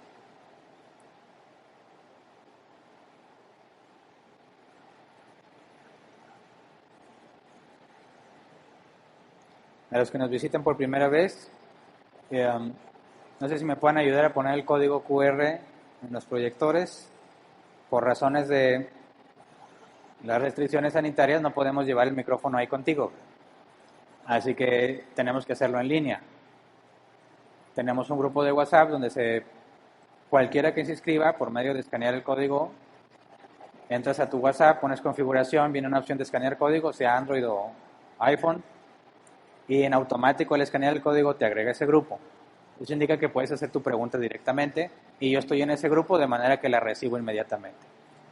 Tenemos 15 minutos para responder preguntas, por respeto a los presentes. Yo sé que nos podríamos extender mucho más, pero por respeto a los presentes tenemos 15 minutos. Se van a leer las preguntas así conforme vayan llegando. Los que no están con nosotros y están en línea, ellos pueden hacer su pregunta en Facebook, en los comentarios de Facebook, en los comentarios de YouTube, y nuestro staff de multimedia las va a canalizar al grupo. Conforme vayan viendo que se publican en Facebook o en YouTube, ellos los van a estar agregando al grupo para que estén en la misma fila, ¿verdad? De manera que no hay distinción entre los que están aquí y los que están lejos. Por favor, las preguntas que sean referentes al tema, ¿verdad? Si me haces una pregunta que no tiene nada que ver con el tema, me la voy a saltar. Y si queda tiempo al final, me esforzaré por contestarla. Pero les vamos a dar prioridad a las preguntas que tienen que ver con el tema. Si por alguna razón el tiempo no nos alcanza, los martes ya vamos a tener, este martes toca una sesión de preguntas y respuestas y como les comenté la vez anterior, es pública, cualquiera puede participar. Antes eso era para un grupo de foráneos que recibían el link. Ahora en la página de Facebook se va a publicar el link de la transmisión, cualquiera puede participar. Algunos han dicho, oye, soy miembro de AP, ¿puedo participar? Sí.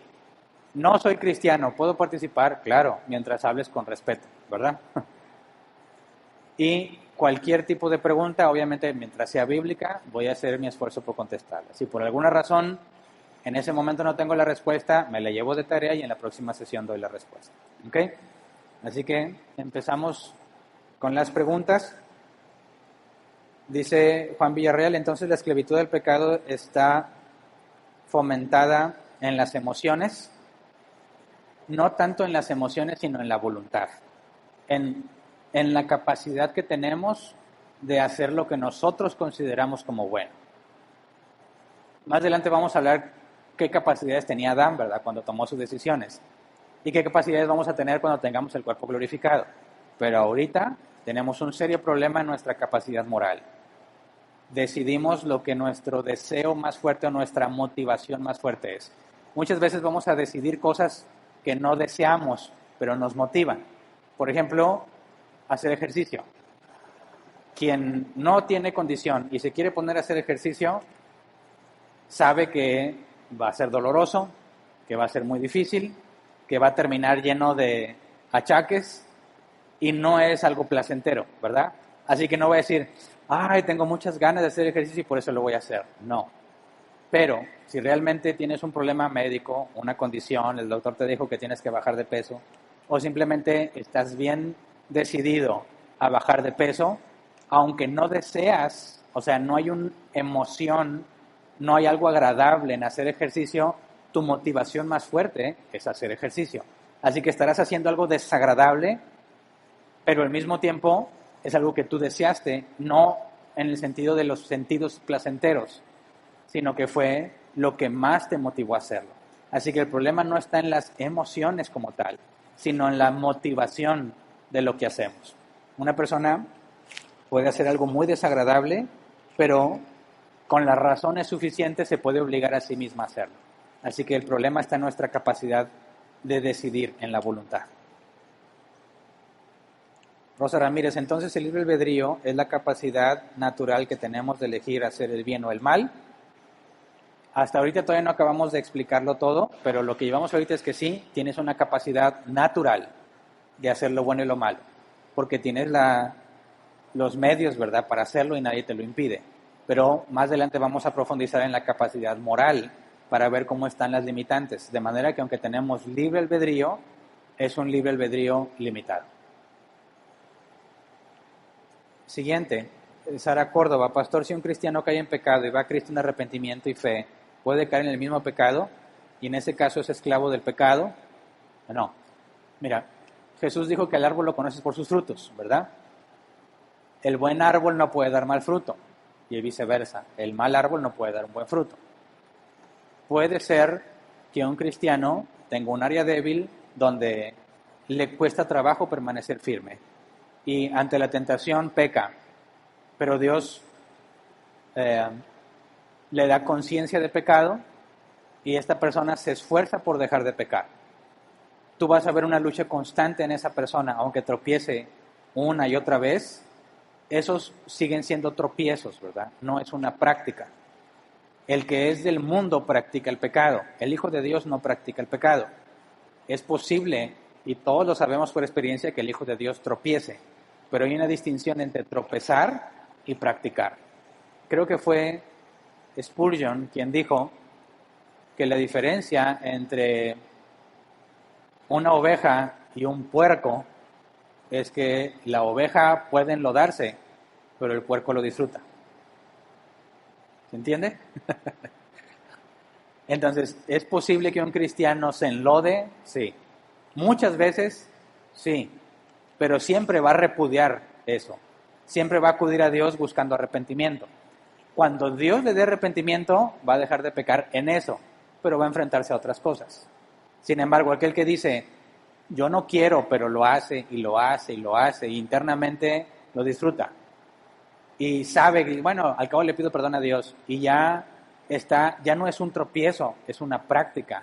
Y eso indica que estás extraviándote del camino. Pero si es un verdadero hijo de Dios, si nació de nuevo, la Biblia dice que la disciplina es para los hijos. Así que Dios va a hacer que esa persona entre en razón por medios muy persuasivos que Dios tiene, ¿verdad? Pero si no hay arrepentimiento, la Biblia nos enseña que Jesús dejó en Mateo 18, 15 al 17 el proceso a seguir. Si un cristiano, después de ser confrontado 3 veces, según el proceso de Mateo 18, si no hay arrepentimiento debe ser expulsado, porque la conclusión es que no debe ser considerado un cristiano. Así que sí es posible, es factible, es posible que un cristiano se enlode varias veces, pero ninguna lo va a disfrutar. El que no es de Dios se enloda porque quiere y lo disfruta. Siguiente. Es Gabriela. Entonces, si oramos por una persona que es inconversa y le compartimos versículos, él no nos entenderá hasta que Dios le dé la oportunidad, y si no es predestinado no entenderá la palabra nunca. Correcto. Nuestro objetivo no es convencer a las personas, es imposible. Pablo dijo que la cruz es locura para los gentiles, ¿verdad? Pero para nosotros es poder de Dios. Cuando tú predicas el Evangelio, no estás tratando de convencerlo, porque si partes de la Biblia sabes que no le va a interesar y no lo va a entender. Sin embargo, puesto que Dios es todopoderoso y Él ordenó que la gente venga al conocimiento de Cristo por medio de la predicación del Evangelio, nosotros tenemos que llevar el Evangelio a las personas, a que lo escuchen. Dios decide si lo entienden. No es nuestra responsabilidad y no podemos hacerlos entender. Nuestra responsabilidad es ser lo más claros y bíblicos posibles. Y ya depende de Dios si esa persona entiende o no entiende. Si una persona, como Judas, fue enseñado directamente de los labios de Cristo, y Jesús mismo dijo, este nació para perderse, no importa todos los milagros, todo lo sobrenatural que percibió, la enseñanza del propio Jesús en carne, nunca la comprendió y lo entregó como si fuera un farsante. Esa es la prueba de que cuando Jesús dijo, nadie puede venir a mí si no le fuera concedido por el Padre, significa que no puedes ir a Él a menos que hayas nacido de nuevo. Siguiente. Dice aquí Grace. Entonces tenemos la capacidad natural de elegir, libre albedrío, hacer lo incorrecto o lo correcto, y la capacidad moral, esclavos de pecado, motivación más fuerte. No, tenemos la capacidad natural, pero no tenemos la capacidad moral. Y la evidencia de que no tenemos la capacidad moral es que no puedes dejar de pecar. Nos falta profundizar en eso, si Dios lo permite lo haremos la próxima semana.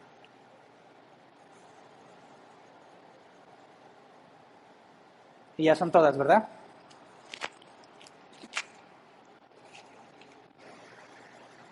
Falta una. No sé por qué se tarda. Aquí está ya. William dice, no congregarse si no hay iglesias como árbol plantado es pecado. Mira, literalmente en tus palabras hay un problema, ¿verdad? Si no hay iglesias como árbol plantado no es el punto de comparación. El punto de comparación es la Escritura. Tú vas a buscar una iglesia lo más apegada a la Escritura posible. Y no hay iglesias perfectas. Se consideran 3 marcas que una verdadera iglesia debe tener para considerar la iglesia de Jesús. Número 1, predicación fiel del Evangelio. Es decir, una predicación bíblica. Ningún ser humano es perfecto y se cometerán errores. Pero tiene que haber evidencia clara de la intención de ser bíblicos hasta donde su entendimiento les da, ¿verdad? Porque podría llegar alguien con mucho más conocimiento y mucha más preparación que yo y decir, mira Hernán, te falta mucho, no estás explicando bien las cosas, y eso no nos quitaría la marca de ser bíblicos, ¿verdad? Dios nos ha dado distintas capacidades y distinto entendimiento, capacidad de entendimiento. Así que puede variar de predicador a predicador, de maestro a maestro, pero lo que tienes que encontrar es el esfuerzo continuo de ser bíblicos. Esa es la primera marca. La segunda, guardar los sacramentos.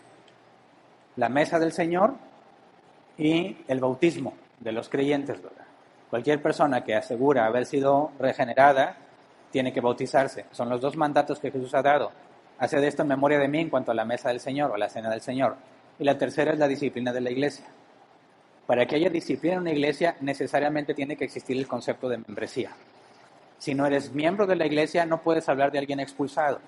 Entonces, Mateo 18, 15 al 17 te da el proceso. Si una iglesia implementa la cuestión de la disciplina en su congregación, podemos tener cierto grado de confianza en que los problemas que se presenten van a ser lidiados. O sea, cuando alguien está haciendo las cosas mal, va a haber suficiente amor y compromiso con sus hermanos para ir a señalarle el error y buscar que se corrija. Cuando no hay disciplina en la iglesia, vas a tener pecados graves que ni entre los gentiles se mencionan, como Pablo dice en la primera carta a los Corintios, falsos cristianos, personas sirviendo que no deberían de ser, pastores sin los requisitos para ser pastor, y es un caos. Pero cuando hay disciplina, uno se cuidan a los otros y eso te lleva a un compromiso más serio. Refrena tu maldad porque sabes que estás siendo observado, y segunda, se manifiesta el amor entre los miembros cuando se dicen unos a otros las cosas que no están sucediendo como la Biblia dice. Así que si tienes esos tres criterios, aunque tenga muchos otros errores, es una iglesia donde debes estar. Así que por favor, nunca usen a árbol plantado como una referencia. Eso sí es pecado. La referencia es la Escritura. Y las iglesias, sin importar el tamaño, sin importar la cantidad de defectos, si tienen al menos esas tres marcas, debemos decir, es una iglesia donde vale la pena servir, donde vale la pena esforzarnos por crecer a la estatura del varón perfecto, por ir depurando la doctrina todos juntos y cada vez ser más bíblicos. Pero si, como nos pasó con nosotros, no hay ninguna iglesia, ni siquiera que tenga las tres marcas, solo queda esperar. Ruégale a Dios que suceda una de dos cosas posibles. Que haya una iglesia bíblica que aún no encuentras, de manera que tú haces el compromiso por estar buscando en internet, por visitar distintas congregaciones. Hay congregaciones bíblicas que nunca salen en las redes sociales, ¿verdad? Y como no las encontramos en internet, pensamos que no hay. Pero sí hay, Dios siempre guarda un remanente, ¿verdad? Entonces tienes la tarea de estar visitando distintas congregaciones para tú saber si llegas a una que sí es bíblica. Y mientras haces eso, también le ruegas a Dios que si es su voluntad, te prepare, te capacite para que tú empieces a compartir el Evangelio y tal vez Dios quiera empezar una congregación con ustedes. ¿Qué fue lo que sucedió con nosotros, verdad? Árbol plantado, después de orar a dónde ir y no encontrar, preguntamos a Dios si quería empezar algo con nosotros y puedes ver que eso fue lo que le plació, ¿verdad? Teníamos un grupo en Colombia, no sé si todos se recuerdan, ¿verdad? La oración y el objetivo era el mismo: Señor, llévalos a una iglesia bíblica o empieza una iglesia con ellos, y ahorita están en una iglesia bíblica. Durante 2 años aseguraban que no había iglesias. Y cuando le encontraron, esa iglesia tenía ya como 5 años.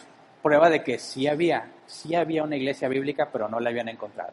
Y Dios en su soberanía supo cuándo mostrárselas, ¿verdad? Así que ese es el camino a seguir para todos aquellos que no tienen dónde congregarse ahorita. Siguiente pregunta, Sara Córdoba. Pastor, ¿la voluntad decretiva de Dios puede coincidir entonces en el hombre natural su voluntad de hacer el bien? ¿Entendí bien? Pudiese ser que coincida mi deseo de hacer un bien, según mi criterio, con lo que Dios había ordenado que sucediera, en el sentido preceptivo. Es decir, ayudar a una persona en necesidad, la voluntad preceptiva de Dios es esa, que ayudes a los pobres. Y puede que yo coincida en mi deseo de ayudar con lo que Dios ordenó en su voluntad preceptiva. Su voluntad decretiva siempre se va a cumplir. Y se cumple porque Él la ordenó. Así que ahí no hablamos de coincidir, ¿verdad? Si yo terminé haciendo algo, aunque ni siquiera estuve consciente de lo que hice, si pasó, es porque Dios así lo había ordenado. Entonces la voluntad decretiva es oculta. Nadie la conoce hasta que se cumple. Por eso es que quien estuvo participando en el Calvario de Cristo y en su crucifixión, aunque estaban cumpliendo la voluntad decretiva de Dios, ellos lo estaban haciendo con malas intenciones, ¿verdad? No coincide su buen deseo con la voluntad decretiva, no. Coincidió su mal deseo con la voluntad decretiva. Cuando alguien tiene un buen deseo y lo hace, cuando veamos un poco más adelante la voluntad decretiva en nuestra vida cotidiana, vas a saber que aún ese buen deseo tuvo que haber sido ordenado por Dios para que se cumpliera su voluntad. Pero dame oportunidad de hablar de esto un poco más adelante con más bases bíblicas. Siguiente, Cyber Mike Lasser. Salvo siempre salvo es doctrina de demonios. Bueno, a menos que lo demuestres con la Escritura, no puedes hacer semejante afirmación. Siguiente pregunta, Alma Márquez. Pastor, ¿por qué los niños si nacen en pecado y mueren se salvan? Gracias. Es que nacer en pecado debe traducirse así: nacen con la naturaleza pecaminosa, ¿verdad?